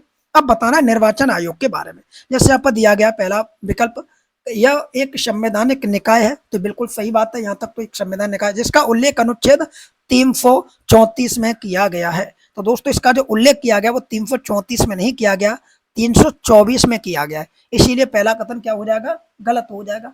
ठीक है, इतना तो सही है कि ये संवैधानिक निकाय है, इसका उल्लेख 324 आर्टिकल में किया गया निर्वाचन आयोग का। दूसरा, कि भारतीय संविधान में निर्वाचन आयोग के सदस्यों की विशेष अहर्ता का प्रावधान किया गया है।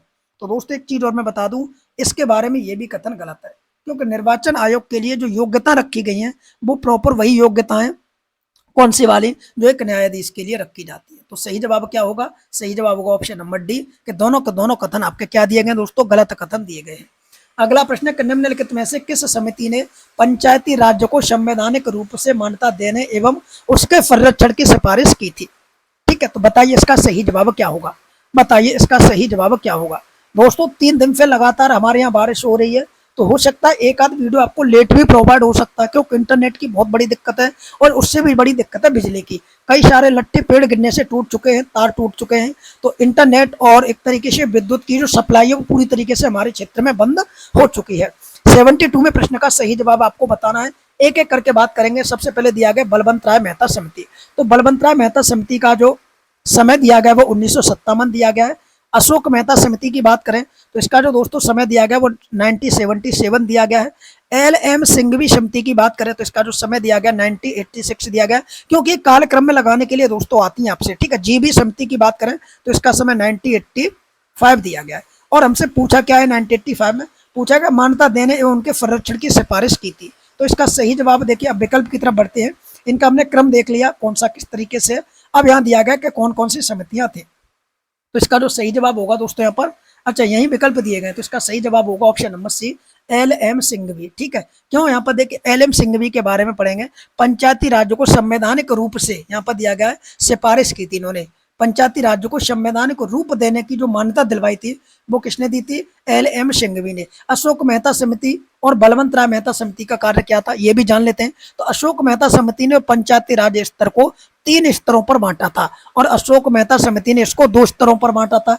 अब बात करें GV के राव समिति ने, तो इसने क्या किया था? तो इसने दोस्तों जिला परिषद भारत के पंचायती राज व्यवस्था के प्रमुख संस्था होने का निर्णय दिया था। इस प्रकार सही जवाब होगा ऑप्शन नंबर सी।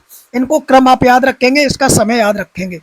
अगला प्रश्न है, भारत में जनसंख्या वृद्धि के दुष्परिणामों के बारे में निम्नलिखित में से कौन से कथन सही है? तो जनसंख्या वृद्धि के दुष्परिणाम आपको बताने हैं। पहला कि बाढ़ों में वृद्धि, बिल्कुल सही है। प्रदूषण में वृद्धि, बिल्कुल सही है। कृषि योग्य भूमि में कमी, बिल्कुल सही है। तो तीनों के तीनों कथन आपके यही होंगे। अगला प्रश्न है, वर्ष 2011 की जनगणना के अनुसार सामान्य जनसंख्या में प्रतिशत की दृष्टि से घटते अनुसूचित जातियों की संख्या वाले राज्यों का निम्नलिखित में से कौन सा एक क्रम सही है? तो यहाँ पर 74 का आपको क्रम लगाना है। जैसे यहाँ पर दिया गया सबसे पहले पंजाब, हिमाचल प्रदेश, पश्चिम बंगाल। तो सही जवाब होगा ऑप्शन नंबर ए। पंजाब में कितनी होती है अनुसूचित जनजाति, जिसको मेसी कहते हैं ना, पंजाब में वो पाई जाती है 31% से ज्यादा, 31.9% पाई जाती है। हिमाचल में अगर बात करें दोस्तों तो हिमाचल प्रदेश में पाई जाती है 25.3% के आसपास, और पश्चिम बंगाल में अगर बात करें तो यहाँ पर 23.2% पाई जाती है अनुसूचित जाति। हाल ही में चर्चा में रहे INF, देखिए यहाँ पर एक प्रश्न अति महत्वपूर्ण करंट का है कि हाल ही में चर्चा में रहे INF के संदर्भ में विचार कीजिए। इसे केरल के वन विभाग ने सबरीमाला मंदिर के तीर्थयात्रियों के मार्गदर्शन के लिए खोला गया है। तो पहला कथन आपका सही हो जाएगा, ठीक है, पहला कथन आपका सही हो जाएगा। दूसरा कि इस ऐप का उपयोग ऑनलाइन एवं ऑफलाइन मोड में किया जा सकता है। तो यहाँ पर जो दूसरा कथन दिया गया ये भी कथन आपका सही है। तो विकल्प नंबर क्या हो जाएगा? ए आपका सही हो जाएगा, दोनों के दोनों। आगे बढ़ेंगे, ब्लैक चंपा किस फसल की किस्म है? अति महत्वपूर्ण प्रश्न है, ब्लैक चंपा। तो ये दोस्तों आपकी अंगूर की किस्म है, ठीक है, किसकी? अंगूर की, याद रखेंगे। अब बात करें विश्व में अंगूर उत्पादन में पहला कंट्री कौन सा है? तो विश्व में अंगूर उत्पादन में भारत नंबर 1 पर आता है, ठीक है, भारत नंबर 1 पर आता है। और अगर राज्यों की बात करें भारत में सबसे ज्यादा अंगूर कौन से राज्य में उत्पादित किए जाते हैं? तो इस मामले में दोस्तों महाराष्ट्र आता है। कौन सा? महाराष्ट्र आता है। तो इसका सही जवाब होगा ऑप्शन नंबर डी। आगे बढ़ते हैं, जैव मंडलीय पारिस्थितिकी तंत्र में ऊर्जा के प्रवाह के संदर्भ में निम्नलिखित में से कौन से कथन सही है? 3 कथन दिए गए हैं। पहला कथन कह रहा है कि प्राकृतिक पारिस्थितिकी तंत्र के बढ़ते पोषण स्तर के साथ ऊर्जा का संप्रेषण घट जाता है। दूसरा दिया कि ऊर्जा का खाद्य के रूप में एक पोषक स्तर से दूसरे पोषक स्तर में लगभग 10% पहुंचता है। इसमें ऊर्जा का प्रवाह चक्रीय होता है। याद रखेंगे, जो तीसरा दिया गया कि इसमें ऊर्जा का प्रवाह चक्रीय होता है, ये तो गलत है, क्योंकि इसमें ऊर्जा का जो प्रवाह होता है वो दोस्तों एक दिशीय होता है। कैसा होता है? तो याद रखेंगे एक दिशीय होता है ऊर्जा का प्रभाव। एक तो ये गलत हो गया इसमें, ठीक है। बाकी ऊपर वाले दोनों मेरे अकॉर्डिंग सही लगते हैं। चलिए ऑप्शन देख लेते हैं, 1 और 2 वाला शायद हो ऑप्शन में, ठीक है। तो ऑप्शन अगर 1 2 वाला हो तो हो जाएगा। केवल 2 वाला दिया गया यहाँ पर ऑप्शन नंबर बी, ठीक है, तो केवल 2 होना चाहिए यहाँ पर, ठीक है दोस्तों। क्या हो जाएगा? ऑप्शन नंबर केवल बी हो जाएगा। तो ऊपर देखिए बढ़ लेते हैं, इसमें और कौन सा गलत होगा? तो यहाँ पर जो पहला दिया गया ये भी गलत हो जाएगा, ठीक है, पहले वाला भी गलत हो जाएगा। तो विकल्प नंबर केवल दूसरा सही होगा। आगे बढ़ते हैं अगले प्रश्न की तरफ दोस्तों। 78वां प्रश्न आपके सामने दिया गया है कि निम्नलिखित में से कौन से कथन सही है? अब यहाँ पर देखिए आपके सामने क्या दिया गया, 2 कथन दिए गए। शैवाल आधारित जैव ईंधनों का उत्पादन समुद्रों एवं महाद्वीपों दोनों में संभव है। कोयला, खनिज तेल एवं प्राकृतिक गैस ऊर्जा के अनवीनीकरण स्रोत हैं। अब आप बताइए इसका सही जवाब क्या होगा? तो दोस्तों दोनों के दोनों विकल्प आपके सही जवाब होंगे। ऑप्शन नंबर सी आपका सही जवाब हो जाएगा। अगला प्रश्न है कि प्रधानमंत्री किसान मानधन योजना के बारे में निम्नलिखित में से कौन सा कथन सही नहीं है? तो नहीं बताना है, ठीक है। पहला विकल्प देखिए आप पढ़ेंगे, ये कह रहा है पहला विकल्प कि वित्त मंत्रालय इसका नोडल मंत्रालय है। तो यही दोस्तों आपका क्या हो जाएगा? गलत हो जाएगा, क्योंकि वित्त मंत्रालय इसका नोडल मंत्रालय नहीं होता, ठीक है। कौन सा मंत्रालय नोडल मंत्रालय होता है? तो कृषि और किसान कल्याण मंत्रालय होता है। तो यहाँ पर कृषि और किसान कल्याण मंत्रालय होना चाहिए। बाकी तीनों के तीनों जो कथन दिए गए वो दोस्तों तीनों कथन सही है। बात करते हैं प्रधानमंत्री किसान मानधन योजना, तो इसकी जो शुरुआत हुई थी वो कब से हुई थी? तो शुरुआत की अगर हम बात करें तो ये दोस्तों 12, यहाँ पर देखिए दोस्तों 12 होगा, इसको मैं रब कर देता हूँ। ये आपकी 12 दिसंबर और 2019 को ये चालू हुई थी। तो इसका सही जवाब होगा ऑप्शन नंबर ए। आगे बढ़ते हैं दोस्तों, अगला प्रश्न है, बारिश बहुत तेज हो रही है, इस वजह से पेन टेप भी थोड़ा गीला हो गया है, ठीक है, सीलिंग से तो थोड़ा कम काम कर रहा है। अगला प्रश्न है कि रूमेनदेही अभिलेख के संदर्भ में निम्नलिखित में से कौन से कथन सही है? बताइए दोस्तों, रूमेनदेही अभिलेख के बारे में कौन कौन से कथन सही है? पहला कि यह अभिलेख ब्राह्मी लिपि में लिखा गया था, ठीक है। तो रूमेनदेही अभिलेख कौन सी लिपि में लिखा गया था? ब्राह्मी लिपि में, बिल्कुल सही है। दूसरा कि इस अभिलेख की भाषा प्राकृत थी, तो ये भी कथन सही है। तो दोनों के दोनों दोस्तों कथन हो जाएंगे सही। विकल्प होना चाहिए ऑप्शन नंबर बी सही। आगे बढ़ते 81वां प्रश्न है, रुद्रदामन प्रथम के संदर्भ में निम्नलिखित कथनों पर विचार कीजिए। अब यहाँ पर देखिए, इसने सुदर्शन झील का जीरो पार करवाया, तो बिल्कुल सही दिया गया है, ठीक है। क्या किया था इसने? सुदर्शन झील का एक तरीके से मरम्मत करवाई थी, ठीक है। दूसरा, इसने सबसे अधिक विशुद्ध संस्कृत भाषा में लंबा अभिलेख जारी किया, क्योंकि यह संस्कृत भाषा का बहुत बड़ा प्रेमी था, ठीक है। ये संस्कृत भाषा का बहुत बड़ा प्रेमी था, तो ये ऐसा कार्य कैसे करा सकता है? तो इसीलिए इसका जो सही जवाब होगा वो क्या हो जाएगा? ऑप्शन नंबर बी हो जाएगा, ऑप्शन नंबर डी हो जाएगा कि दोनों के दोनों कथन आपके सही है। सूची एक को सूची दो से जोड़िए। एक तरफ लोक नाटक दिए गए, दूसरी तरफ राज्य दिए गए। जैसे यहाँ पर दिया गया पंडवानी, छत्तीसगढ़ से संबंध है, बिल्कुल सही है। दूसरा पोवाड़ा, इसका संबंध महाराष्ट्र से हो जाएगा, तो यहाँ पर ये इससे लगा देंगे महाराष्ट्र वाले से। आगे जंगम कत्था नृत्य, तो जंगम कत्था नृत्य का संबंध आंध्र प्रदेश से हो जाएगा, तो आप इसको यहाँ लगा देंगे। अगला रम्मन, तो इसका संबंध हो जाएगा उत्तराखंड से, तो आप इसको लगा देंगे। और सही जवाब की अगर बात करें तो विकल्प नंबर थोड़ा नीचे जाएंगे तो सी वाला आपका बिल्कुल सही हो जाएगा, विकल्प नंबर सी। आगे बढ़ते हैं अगले प्रश्न की तरफ। रबड़ के संदर्भ में निम्नलिखित कथनों पर विचार कीजिए, बताइए इसका सही जवाब क्या हो जाएगा। ठीक है, इसका सही जवाब क्या हो जाएगा? यहाँ पर दिया गया कि इसे उफरांत जलवायु में पाए जाने वाला हेविया ब्रांजिलियंस नामक वृक्ष के दूध नुमा द्रव्य से बनाया जाता है। तो पहला कथन आपका क्या हो जाएगा? सही हो जाएगा। इसका अधिकांश उत्पादन संयुक्त राज्य अमेरिका, रूस एवं चीन में किया जाता है, तो ये आपका दोस्तों गलत हो जाएगा, क्योंकि इसका जो अधिकांश उत्पादन किया जाता है वो थाईलैंड, इंडोनेशिया, मलेशिया में किया जाता है। विकल्प नंबर पहला आपका सही हो जाएगा। आगे बढ़ते हैं, अगला प्रश्न आपके सामने दिया गया। सूची एक को सूची दो से सुमेलित कीजिए। एक तरफ पवन दी गई, दूसरी तरफ स्थान दिए गए। आपको बताना कौन सी पवन किस स्थान से संबंध रखती है। जैसे हबूब की बात करें तो हबूब का संबंध दोस्तों सूडान से है। ठीक है, शिमोम की बात करें तो शिमोम दोस्तों आपका अरब से संबंध रखता है। ठीक है, फोक की बात करें तो फोक जो दोस्तों पाई जाती है वो स्विट्जरलैंड में पाई जाती है, फोक हवाएं। और चिनुक की बात करें तो दोस्तों रॉकी पर्वत पर पाई जाती हैं। तो इसका इस तरीके से सुमेलित करेंगे। विकल्प नंबर आगे बढ़ेंगे तो देखते हैं विकल्प नंबर कौन सा होगा। विकल्प नंबर आपका सी इसका सही जवाब हो जाएगा। ठीक है, ऑप्शन नंबर सी। अगला प्रश्न है, अजय अपने ऑफिस से पूर्व दिशा में 14 किलोमीटर चलता है। देखिए दोस्तों, रीजनिंग का क्वेश्चन आ गया तो हम मानते हैं कि अजय आपका यहाँ पर होगा और 14 किलोमीटर पूर्व दिशा में गया, तो ये 14 किलोमीटर पूर्व दिशा में चलता है और अमन के घर पहुंच जाता है। तो ये किसका घर हो गया दोस्तों? ये अमन का घर हो गया। फिर कह रहा है कि फिर बाएं मुड़कर 8 किलोमीटर चलता है। तो अमन के घर से जब बाएं मुड़ेगा तो ऊपर जाएगा और कितना जाएगा? 8 किलोमीटर। ठीक है, वहां से दाएं मुड़ता है और 6 किलोमीटर जाता है, दाएं मुड़ता है और 6 किलोमीटर जाता है, तो यहाँ पर आ गया। अजय अपने घर पहुंच जाता है, तो अजय के घर से अमन के घर के बीच की दूरी कितनी है न्यूनतम? तो अमन का घर दोस्तों यहाँ पर है, अजय का घर आपका यहाँ पर है। ये वाली दूरी आपको निकालनी है, तो आप पाइथागोरस प्रमेय से निकाल सकते हैं। ये दूरी 6, ये दूरी 8, तो आप इसको काट कर निकाल सकते हैं। ये आपकी दूरी 3 और ये दूरी 4, तो ये दूरी कितनी हो जाएगी? 5। क्योंकि पाइथागोरस प्रमेय में जब आप ट्रिपल एट पढ़ेंगे, ठीक है, ट्रिपल एट पढ़ेंगे मैथ में, तो आप पाएंगे 3, 4, 5। ये पाइथागोरस प्रमेय की ट्रिपल एट होती है। सही जवाब होगा ऑप्शन नंबर ए। जो लोग मैथ को अच्छे से जानते हो वो आराम से इसको निकाल सकते हैं बिना सॉल्व किए हुए। ठीक है, तो सही जवाब होगा ऑप्शन नंबर ए। अगला प्रश्न एक और दोस्तों आपका रीजनिंग का दिया गया है। ठीक है, बताइए। ओ माफ कीजिए दोस्तों, इसका सही जवाब होगा 10। देखिए क्या गलती की है मैंने, मेरे से भी गलती हुई कि जब मैंने इनको काट के यहाँ पर 3 और 4 बनाया तो ये संख्या 5 हुई। मैंने 2 से ही तो काटी थी, तो 2 का आपको यहाँ पर गुणा करना पड़ेगा। सही जवाब होगा ऑप्शन नंबर सी 10। माफ कीजिए, सही जवाब होगा ऑप्शन नंबर 10। ठीक है, चलिए आगे बढ़ते हैं। निम्नलिखित श्रेणी में अगला पद क्या है? दोस्तों गलती अक्सर मनुष्य से ही होती है, तो हमसे भी गलती हो जाती है कभी कभी। आप लोग कमेंट करते हैं, हमको बहुत बड़ा अफसोस होता है कि हमने ये क्वेश्चन गलत बता दिया, बट कर क्या सकते हैं, अगले पेपर में हम कोशिश करते हैं कि एक भी प्रश्न गलत ना हो पाए। अब यहाँ पर देखिए आपका श्रेणी दिया गया 86 वाला, इसको आपको सुमेलित करके बताना है और यहाँ पर बताना है कि कौन सा पद आएगा। कैसे बताएंगे? देखिए यहाँ पर 3 दिया गया है, 3 से संख्या 4 हुई तो प्लस कितना हुआ होगा? प्लस 1 हुआ। 4 से संख्या 6 हुई तो प्लस कितना हुआ होगा? 2 हुआ होगा। 6 से प्लस कितना हो रहा है? तो प्लस 3 हो रहा है। यहाँ पर प्लस कितना हो रहा है? तो प्लस 4 हो रहा है। तो यहाँ पर प्लस कितना होगा? प्लस आपका 5 होगा। तो सही जवाब क्या हो जाएगा? ऑप्शन नंबर बी 18 आ जाएगा। अगला है, मद्रास सरकार ने जून 1917 में एनी बेसेंट, जॉर्ज ऑरवेल एवं वी वांडिया को गिरफ्तार कर लिया, जिसके विरोध स्वरूप नाइटहुड की उपाधि अस्वीकार कर दी थी। तो बताएंगे कि 1917 में जब ये लोग, आप सभी को पता होना चाहिए लोगों को क्यों गिरफ्तार किया गया था। उसके पीछे रीजन ये था कि होम रूल आंदोलन बड़े पैमाने पर प्रभाव छोड़ रहा था सरकार के ऊपर, इसीलिए इन तीनों लोगों को गिरफ्तार किया गया था। तो इनको गिरफ्तार होते ही कौन कौन से वो महापुरुष थे जिन्होंने नाइटहुड की उपाधि को त्याग दिया था, तो इसके बारे में पूछा गया। उनमें एक थे एस सुब्रमण्यम अय्यर, इन्होंने नाइटहुड की उपाधि को सब त्याग दिया था। तो सही जवाब क्या हो जाएगा? ऑप्शन नंबर ए।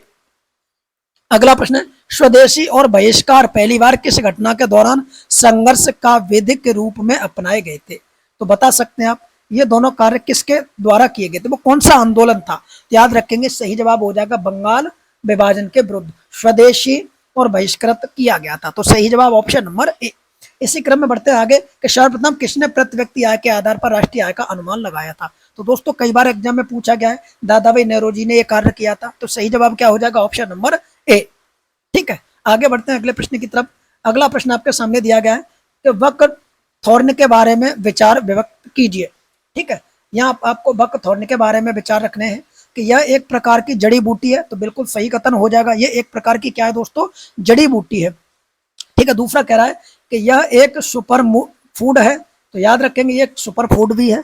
तीसरा कह रहा है यह वजन बढ़ाने में सहायक है, तो ये गलत हो जाएगा, क्योंकि वजन बढ़ाने की जब वजन घटाने में, ये वजन घटाने में सहायक है, इसीलिए इसका सही जवाब होगा ऑप्शन नंबर ए। पहला और दूसरा सही है, तीसरा गलत था। अल्फा कैरोटीन के संबंध में निम्नलिखित कथनों पर विचार कीजिए।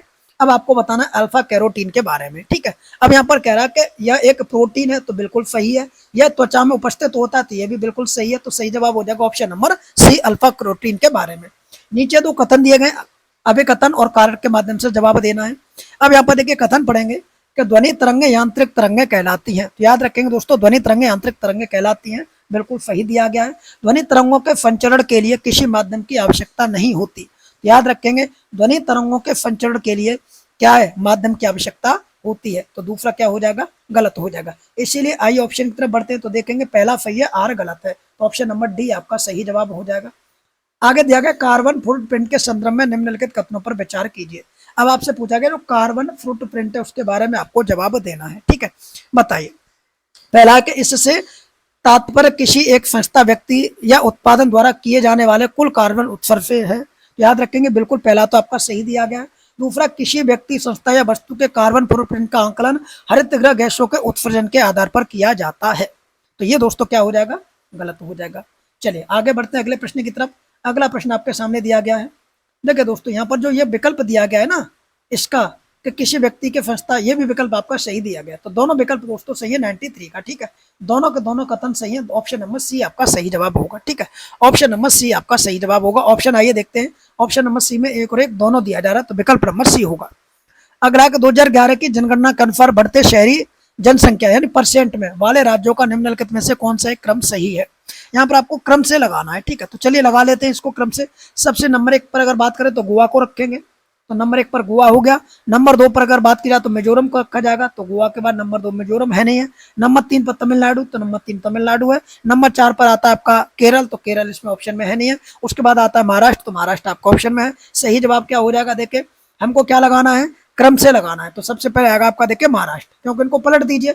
सबसे पहले आएगा महाराष्ट्र, उसके बाद तमिलनाडु, उसके बाद गोवा, क्योंकि हमको क्या लगाना है? यहाँ पर आप देख सकते हैं बढ़ते हुए क्रम में। हमने यहाँ पर ये घटते हुए क्रम में चेक किया था, पर हमें लगाना बढ़ते हुए क्रम में, तो ऑप्शन नंबर डी हो जाएगा। नीचे दिए गए युग्म में कौन एक सही सुमेलित नहीं है? एक तरफ धर्मांतरित जनसंख्या, दूसरी तरफ राज्य दिए गए। जैसे यहाँ पर दिया गया है सर्वाधिक हिंदू जनसंख्या, तो सर्वाधिक दोस्तों जो हिंदू जनसंख्या पाई जाती है वो आपकी कहाँ पाई जाती है? तो याद रखेंगे सर्वाधिक जो हिंदू जनसंख्या पाई जाती है वो हिमाचल प्रदेश में पाई जाती है, पहला सही है। न्यूनतम हिंदू जनसंख्या, बिल्कुल सही है, न्यूनतम हिंदू जनसंख्या मिजोरम में पाई जाती है, ये भी बिल्कुल सही है। सर्वाधिक मुस्लिम जनसंख्या पश्चिम बंगाल दे रहा, तो ये दोस्तों आपका गलत हो जाएगा, ये आपका गलत हो जाएगा, क्योंकि सर्वाधिक जो मुस्लिम जनसंख्या पाई जाती है वो आप सभी को पता होनी चाहिए, वो केंद्र शासित प्रदेश में पाई जाती है, और उस केंद्र शासित प्रदेश का नाम आप कमेंट करके बताएंगे क्या है। याद रखेंगे सर्वाधिक मुस्लिम जनसंख्या जो पाई जाती है वो पाई जाती है लक्षद्वीप में। कहां पर पाई जाती है? लक्षद्वीप में। और कितनी पाई जाती है? तो कुल जनसंख्या की अगर बात करें तो 96.58% पाई जाती है। सर्वाधिक ईसाई जनसंख्या नागालैंड में, तो बिल्कुल सही है, तो विकल्प नंबर सी। मौलिक कर्तव्यों के बारे में यहाँ पर 3-4 कथन दिए गए, इनको पढ़ के आप बताएंगे कि कूट के माध्यम से कौन कौन से कथन सही है। भारत के सभी लोगों में समरसता और समान भ्रातृत्व की भावना का निर्माण करें। दूसरा, प्राकृतिक पर्यावरण की रक्षा और उसका संवर्धन करें। लोकसभा चुनाव में मतदान करना, और आगे दिया देश की रक्षा करना। अब आपसे पूछा गया कि इनमें से कौन सा मौलिक कर्तव्य है, तो जो लोकसभा का चुनाव है मौलिक कर्तव्य नहीं है, देश की रक्षा करना मौलिक कर्तव्य है। बात करेंगे मौलिक कर्तव्य की, तो एक समिति थी जिसका नाम था सरदार स्वर्ण सिंह समिति। ठीक है, इस समिति की सिफारिश पर इनको 1976 में, और वो भी एक अमेंडमेंट हुआ था 1976 में 42वां, ठीक है, 42वें संविधान संशोधन के द्वारा इनको जोड़ा गया था। ठीक है, संविधान में एक भाग 4 का जोड़ा गया, और अनुच्छेद आपका अगर पूछा जाता है तो 51 का जोड़ा गया। तो ये अनुच्छेद और भाग दोनों याद रखने, कौन से भाग में मूल कर्तव्य के जिक्र दिया गया है और कौन से भाग में मूल अधिकार का जिक्र दिया गया। एग्जाम में ऐसा प्रश्न पूछा जाता है। अगला प्रश्न आपके दिया गया सूची 1 को सूची 2 से सुमेलित कीजिए। ये भी इंडियन पॉलिटी का प्रश्न है, एक तरफ सूची दूसरी तरफ विषय दिए गए, आप यहाँ पर सुमेलित करेंगे। जैसे दिया गया यहाँ पर आप देखेंगे, ये कह रहा है कि सूची 1 की बात करते हैं, पहली अनुसूची। तो पहली सूची में जो दिया गया वो आपको पता होगा क्या दिया गया है, संघ एवं राज्यों का वर्णन दिया गया है। तो भारत के संघ एवं राज्यों में शक्तियों, माफ कीजिए यहाँ पर हो जाएगा, अच्छा पूछा क्या गया, एक बार ये देख लेते हैं, माफ कीजिए, एक बार चेक कर लेते हैं कौन सा सुमेलित है। अच्छा सूची के अकॉर्डिंग आपको लगाना है। तो पहली अनुसूची में क्या देगा, 28 राज्यों 7 केंद्र शासित प्रदेशों को दिया गया है, तो उसमें आप याद रखेंगे, ठीक है, संघ शासित प्रदेशों के क्षेत्रों के बारे में दिया गया, तो ये तो बिल्कुल सही हो जाएगा, पहले का तीसरा। दूसरी माफ कीजिए चौथी अनुसूची में क्या दिया गया है, और ठीक है, तो चौथी अनुसूची में जो दोस्तों दिया गया वो दिया गया है सीटों का आवंटन। तो आप यहाँ पर देखेंगे सीटों का आवंटन कहाँ दिया गया है, कहीं दिख रहा है आपको, राज्य विधानसभा में स्थानों का आवंटन। देखिए यहाँ पर दिया गया राज्य विधानसभा में सीटों का आवंटन, जब यहाँ पर होना चाहिए राज्यों तथा संघीय क्षेत्रों की राज्यसभा में, राज्य विधान परिषद दे रहा है यहाँ पर, राज्यसभा में सीटों का आवंटन होता, तो आपका ये हो जाता है।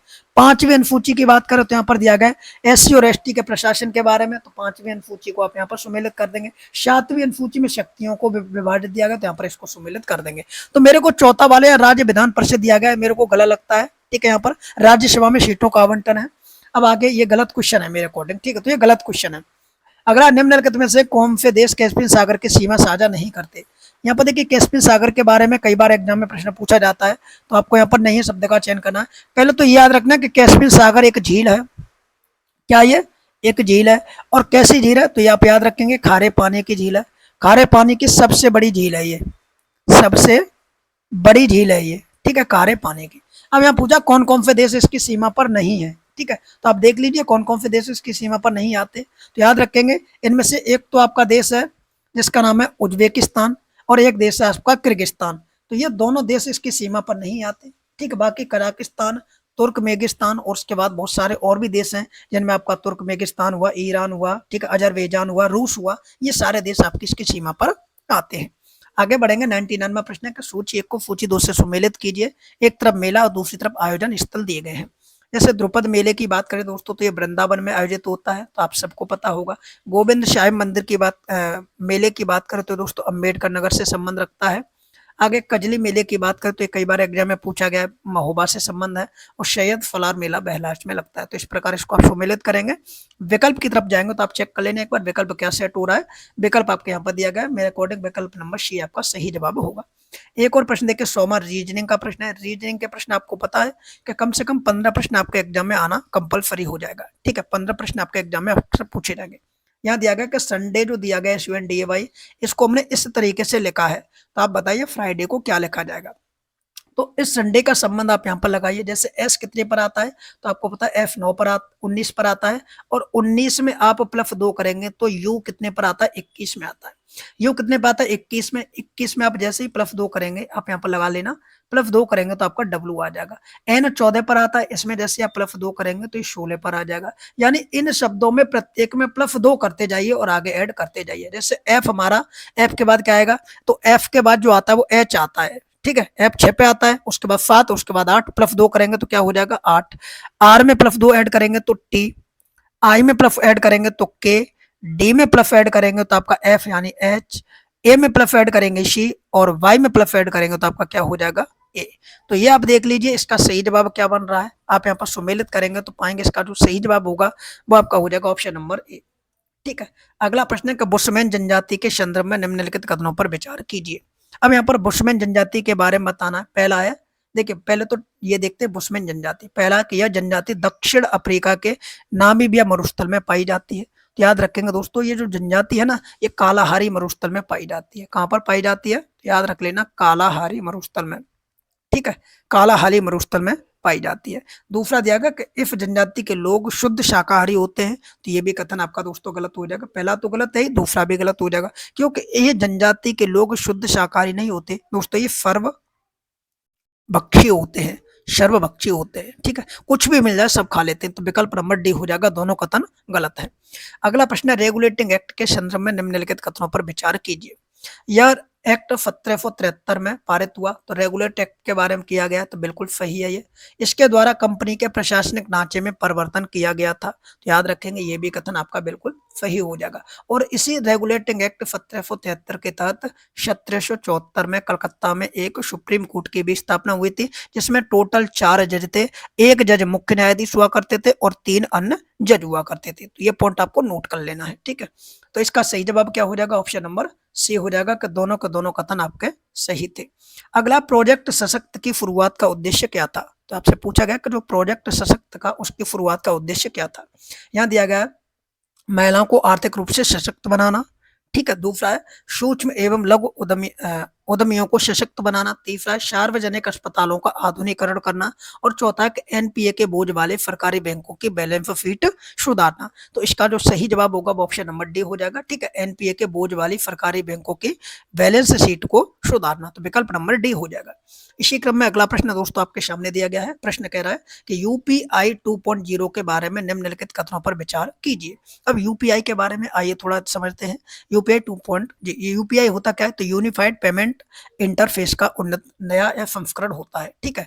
अब यहाँ पर देखिए पहले विकल्प की तरफ बढ़ते हैं, और पहला विकल्प कह रहा है कि इसके तहत ग्राहक चालू और बचत खाते के साथ साथ अपने ओवरड्राफ्ट खाते को भी यूपीआई से लिंक कर सकते हैं। दूसरा है इसमें ग्राहक लेन देन को पूर्व अधिकृत कर सकते हैं और बाद की तारीख में उसका भुगतान कर सकते हैं। अब आप बताएंगे इन दोनों कथनों में से कौन सा कथन सही होगा। तो यहाँ पर जो कथन पहला दिया गया ये कथन बिल्कुल सही है, दूसरा कथन ये भी सही है। सही जवाब होगा ऑप्शन नंबर सी। अगला प्रश्न है स्टॉक मार्केट के बारे में कौन सा कथन सही है, बताइए। स्टॉक मार्केट तो एक ऐसा बाजार जिसमें वस्तु या करेंसी का प्रतिपूर्ति तत्कालिक सुपुर्दगी के साथ बेची जाती है, उसे स्पॉट मार्केट कहते हैं। स्पॉट मार्केट है दोस्तों, स्टॉक मार्केट नहीं, स्पॉट मार्केट। तो इसके 4 विकल्प दिए गए, चारों विकल्पों को पढ़ेंगे तो आप पाएंगे कि इसमें से जो कौन सा कथन सही है वो आपका ऑप्शन नंबर डी हो जाएगा कि बाजार की ऐसी स्थिति जिसमें वस्तु को तत्कालीन सुपुर्दगी के साथ बेचा जाता है उसे स्पॉट मार्केट कहते हैं। अगला प्रश्न है कि निम्नलिखित में से कौन सी तरंगें यांत्रिक तरंगों के उदाहरण हैं। तो बता सकते हैं यांत्रिक तरंगों के उदाहरण तो बहुत सारे होते हैं, ठीक है। जैसे जल की तरंगें यांत्रिक तरंगों के उदाहरण है, बिल्कुल सही है। ध्वनि की तरंगें ये भी यांत्रिक तरंगों के उदाहरण है, और स्प्रिंग की तरंगें ये भी इसके उदाहरण है। तो विकल्प नंबर डी आपका सही जवाब होगा। अगला प्रश्न है कि निम्नलिखित में से कौन सा एक सुमेलित नहीं है, क्योंकि एक तरफ दिवस और दूसरी तरफ उनकी तारीखें दी गई हैं। बात करेंगे विश्व जैव विविधता दिवस की, तो ये दोस्तों प्रत्येक वर्ष 22 तारीख को मनाया जाता है, यानी किस देखो 22 मार्च को मनाया जाता है, 22 मई को मनाया जाता है, माफ कीजिए 22 मई को मनाया जाता है, ठीक है। बात करें विश्व पर्यावरण दिवस की, तो इसका सही जवाब हो जाएगा आपका 5 जून को मनाया जाता है। विश्व जन्मदिन दिवस की बात करें तो ये दोस्तों आपका 3 मार्च को मनाया जाता है। और विश्व जल संरक्षण दिवस की बात करें तो दोस्तों आपका 22 मार्च को मनाया जाता है। तो विकल्प नंबर आपका कौन सा सही हो जाएगा, पहला वाला आपका सुमेलित नहीं था, बाकी सभी सही सुमेलित थे। भारत में स्थित विश्व विरासत प्राकृतिक स्थलों के संदर्भ में निम्नलिखित कथनों पर विचार कीजिए। पहला है कि भारत के 10 प्राकृतिक स्थलों को विशिष्ट वैश्विक महत्व के रूप में संरक्षित किया गया है। भारत का सुंदरवन राष्ट्रीय उद्यान इस संधि में शामिल होने वाला पहला राष्ट्रीय उद्यान है। अब यहाँ पर आप विकल्प के माध्यम से सही जवाब देंगे, तो इसका सही जवाब क्या हो जाएगा, पहला भी गलत हो जाएगा और दूसरा भी गलत हो जाएगा। क्यों गलत हो जाएगा, क्योंकि भारत का जो पहला राष्ट्रीय उद्यान था वो था काजीरंगा राष्ट्रीय उद्यान। यहाँ पर सुंदरवन वाला की जगह तो होना चाहिए काजीरंगा। काजीरंगा राष्ट्रीय उद्यान कहाँ पाया जाता है, तो ये दोस्तों आपका आसाम में पाया जाता है, ठीक है। कहाँ पर, आसाम में। तो एक तो ये गलती थी इसमें। दूसरे बारे की बात हो रही कि भारत के 10, तो यहाँ पर 10 की जगह दोस्तों आपके 7 प्राकृतिक स्थल हैं, कितने टोटल 7। तो सही जवाब होगा ऑप्शन नंबर डी, दोनों के दोनों कथन आपके गलत दिए गए थे। इसी क्रम में बढ़ते हैं तो अगला प्रश्न आपके सामने 109वां प्रश्न कह रहा है कि पिछवाई चित्रकला किस राज्य से संबंधित है। तो याद रखेंगे दोस्तों जो पिछवाई चित्रकला है ना, इसका संबंध राजस्थान राज्य से है, तो विकल्प नंबर सी आपका सही जवाब होगा। अगला, तुजुके बाबरी पुस्तक के संदर्भ में निम्नलिखित कथनों पर विचार कीजिए। अब देखिए पहला दिया गया कि यह अरबी भाषा में लिखी गई आत्मकथा है, तो याद रखेंगे ये अरबी भाषा में लिखी गई आत्मकथा नहीं है, तो पहला ही गलत हो जाएगा। क्योंकि तुजुके बाबरी जो लिखी गई थी वो बाबर के द्वारा तुर्की भाषा में लिखी गई थी। कौन सी भाषा में, तो याद रखेंगे सभी साथीगण, ये तुर्की भाषा में लिखी गई थी। इसे अब्दुल रहीम खाने खाना ने तुर्की भाषा में अनुवादित किया, तो ये भी कथन आपका क्या हो जाएगा, गलत हो जाएगा। क्योंकि इसको अब्दुल रहीम खाने खाना ने कौन सी भाषा में किया था, तो याद रखेंगे इसको फारसी भाषा में किया था, फारसी भाषा में कन्वर्ट किया था, ठीक है। वो भी किसके समय में, अकबर के समय में, क्योंकि अकबर के 9 रत्नों में ये शामिल हुआ करती थी। तो विकल्प नंबर क्या हो जाएगा? सी आपका सही जवाब। दोनों के दोनों कथन गलत हैं। नीचे 2 कथन दिए गए, एक को अभिकथन और दूसरे को कारण कहा गया है। दोनों को पढ़ के सही जवाब देंगे। ब्रिटिश कंपनी बिना कर चुकाए बंगाल से अपने माल का आयात निर्यात कर रही थी। वर्ष 1715 में मुगल सम्राट ने शाही फरमान द्वारा अंग्रेजों को व्यापारिक विशेषाधिकार प्राप्त थे। तो बताइए इनमें से कौन कौन से कथन आपके सही हो जाएंगे। ठीक है, बताइए इनमें से कौन कौन से कथन आपके सही हो जाएंगे। तो यहाँ पर जो पहला कथन दिया गया वो भी कथन बिल्कुल सही दिया गया, दूसरा दिया गया वो भी सही दिया गया और इसकी सही व्याख्या भी करता है। तो इसीलिए सही जवाब होगा ऑप्शन नंबर ए। अगला प्रश्न आपके सामने दिया गया कि जर्मनी के रूर वेशर के बारे में निम्नलिखित विचार प्रकट कीजिए। अब यहाँ पर जर्मनी में एक क्षेत्र है जिसको हम कहते हैं जर्मनी का रूर वेशन। अब यहाँ पर देखिए क्या क्या प्रश्न आ सकते हैं। पहला तो ये पूछ सकता है कि जर्मनी के रूर वेशन में कौन सा कोयला पाया जाता है? तो यह क्षेत्र बिटुमिनस कोयले के लिए प्रसिद्ध है। तो पहला कथन सही।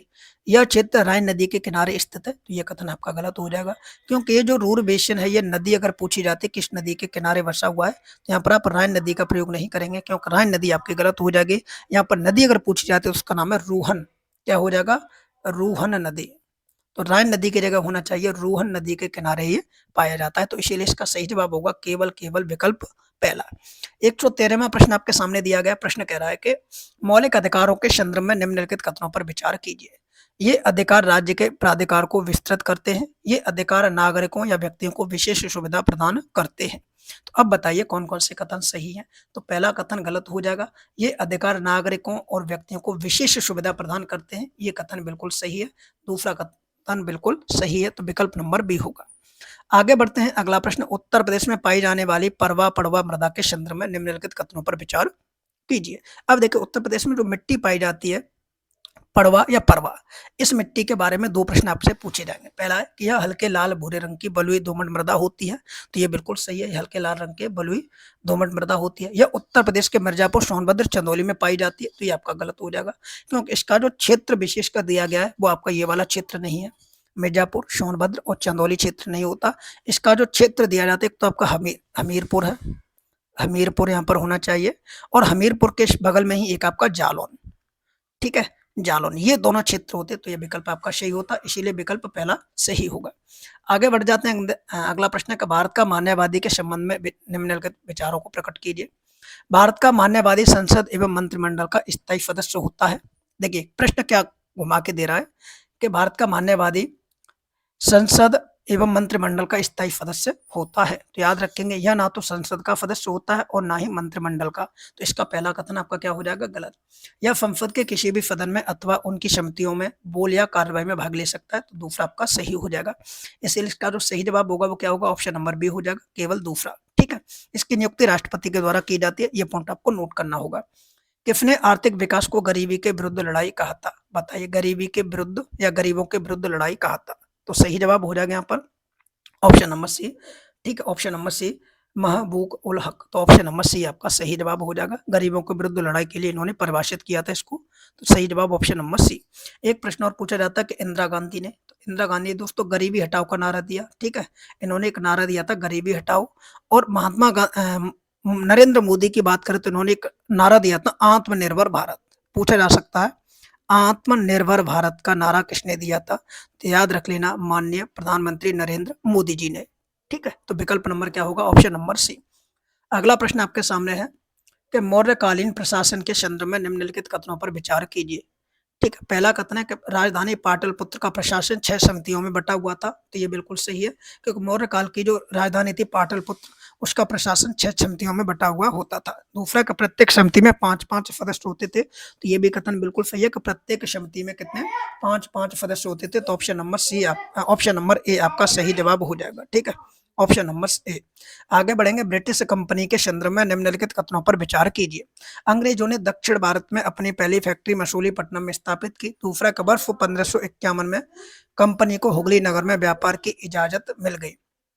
ठीक है, चलिए बढ़ते हैं आगे और इसके सही जवाबों को टिक करते हैं। तो इसका जो सही जवाब होगा वो ऑप्शन नंबर सी हो जाएगा कि दोनों के दोनों कथन आपके सही होंगे। ठीक है, दोनों के दोनों कथन आपके सही होंगे। अगला प्रश्न आपके सामने है। देखिए प्रश्न क्या कह रहा है 19 का। यहाँ पर देखिए लुप्त संख्या को ज्ञात करना है। रीजनिंग का प्रश्न है। मैंने बताया था कैसे प्रश्न आपके एग्जाम में पूछे जाते हैं, जैसे 3, 4, 6, 27, 64। तो यहाँ पर क्या आएगा? ठीक है, अब एक सीरीज होती है, इसको किस तरीके से सॉल्व किया जाएगा वो आप देखते हैं। देखिए 3 दिया गया है, तो 3 के सामने आप यहाँ पर नोटिस करेंगे तो ये 27 आ रहा है।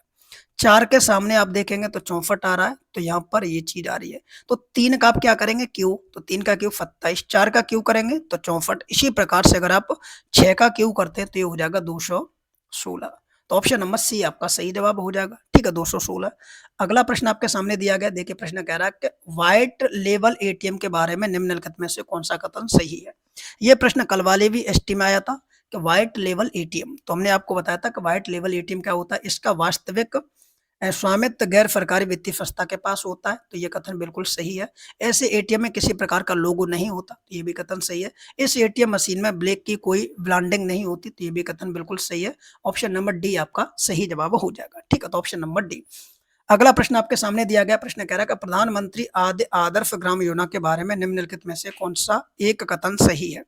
यहाँ पर केवल एक कथन आपको बताना है कि कौन सा सही है, ठीक है। तो ये कह रहा है कि इसका उद्देश्य जनजातीय आबादी वाले गांव को आदर्श ग्राम में चयनित करना है, तो बिल्कुल सही है, ठीक है, याद रखेंगे प्रधानमंत्री आदर्श ग्राम योजना।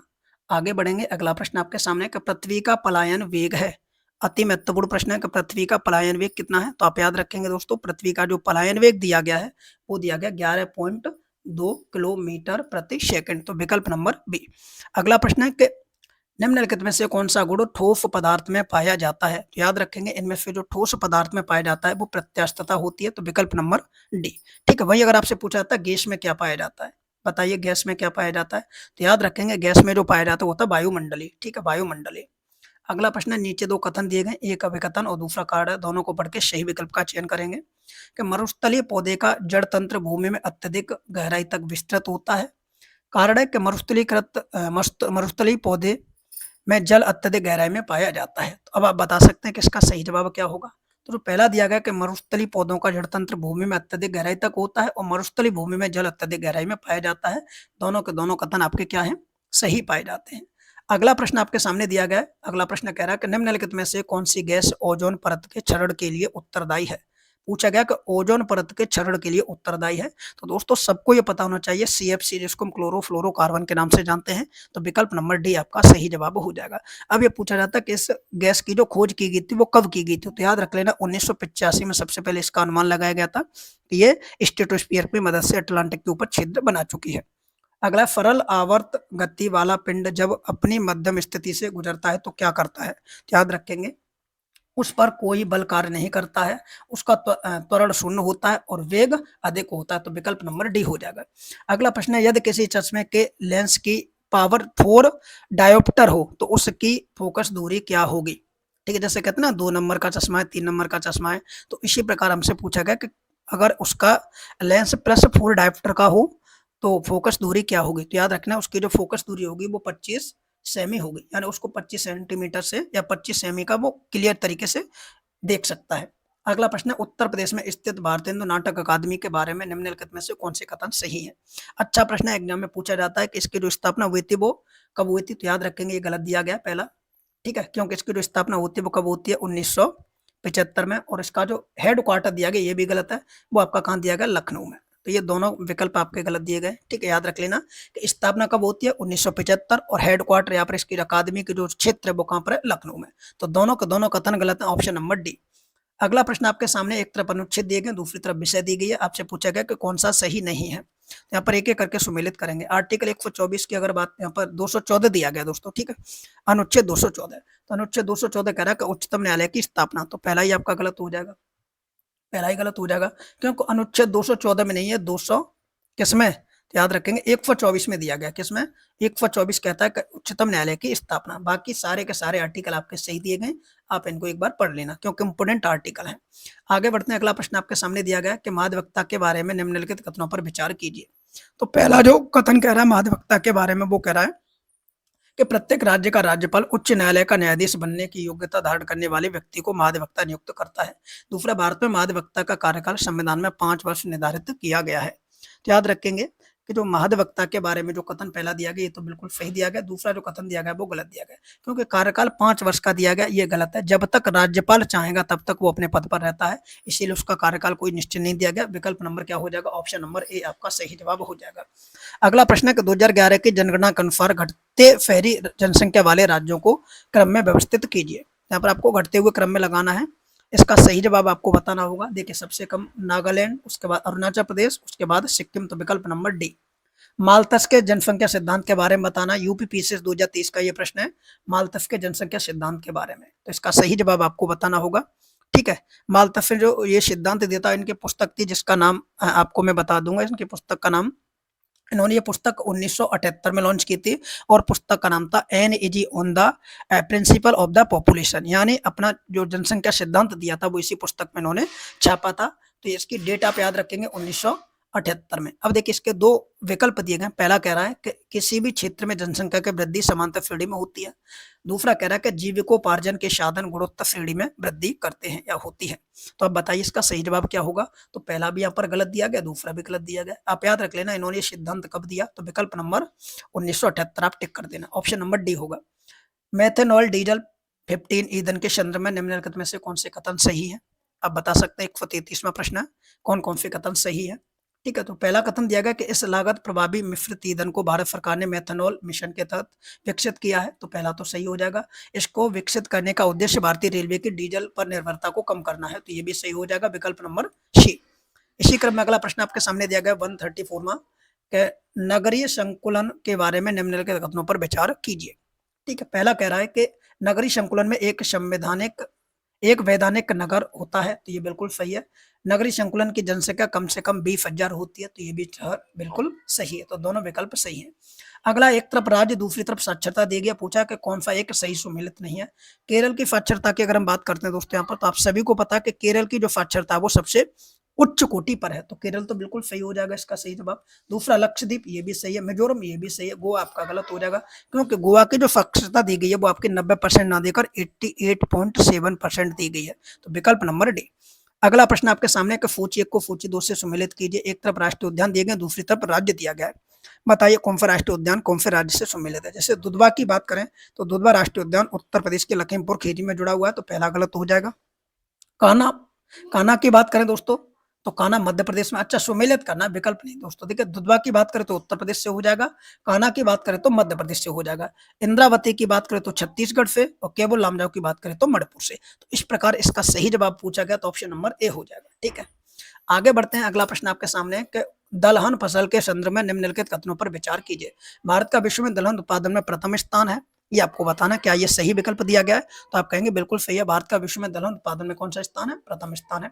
भारत का शीर्ष दलहन उत्पादक राज्य महाराष्ट्र है, तो ये गलत हो जाएगा। यहाँ पर क्या होना चाहिए, मध्य प्रदेश होना चाहिए, एमपी। राजस्थान की जगह मध्य प्रदेश, तो इसलिए दूसरा गलत है, पहला सही है। ठीक है, आगे बात करेंगे। 138वां प्रश्न आपके सामने दिया गया है। प्रश्न कह रहा है कि निम्नलिखित कहवा उत्पादन के संदर्भ में निम्नलिखित कथनों पर विचार कीजिए। ठीक है, यहाँ पर दो कथन दिए गए हैं, आप दोनों कथनों को पढ़ के बता सकते हैं कहवा के बारे में।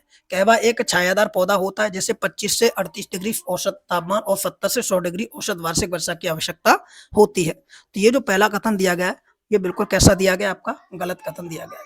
ठीक है, इतना तो सही है कि कहवा एक छायादार पौधा होता है जिससे 25 से 38 डिग्री टेम्परेचर की बात कर रहा है, यहाँ पर 15 से 18 होना चाहिए।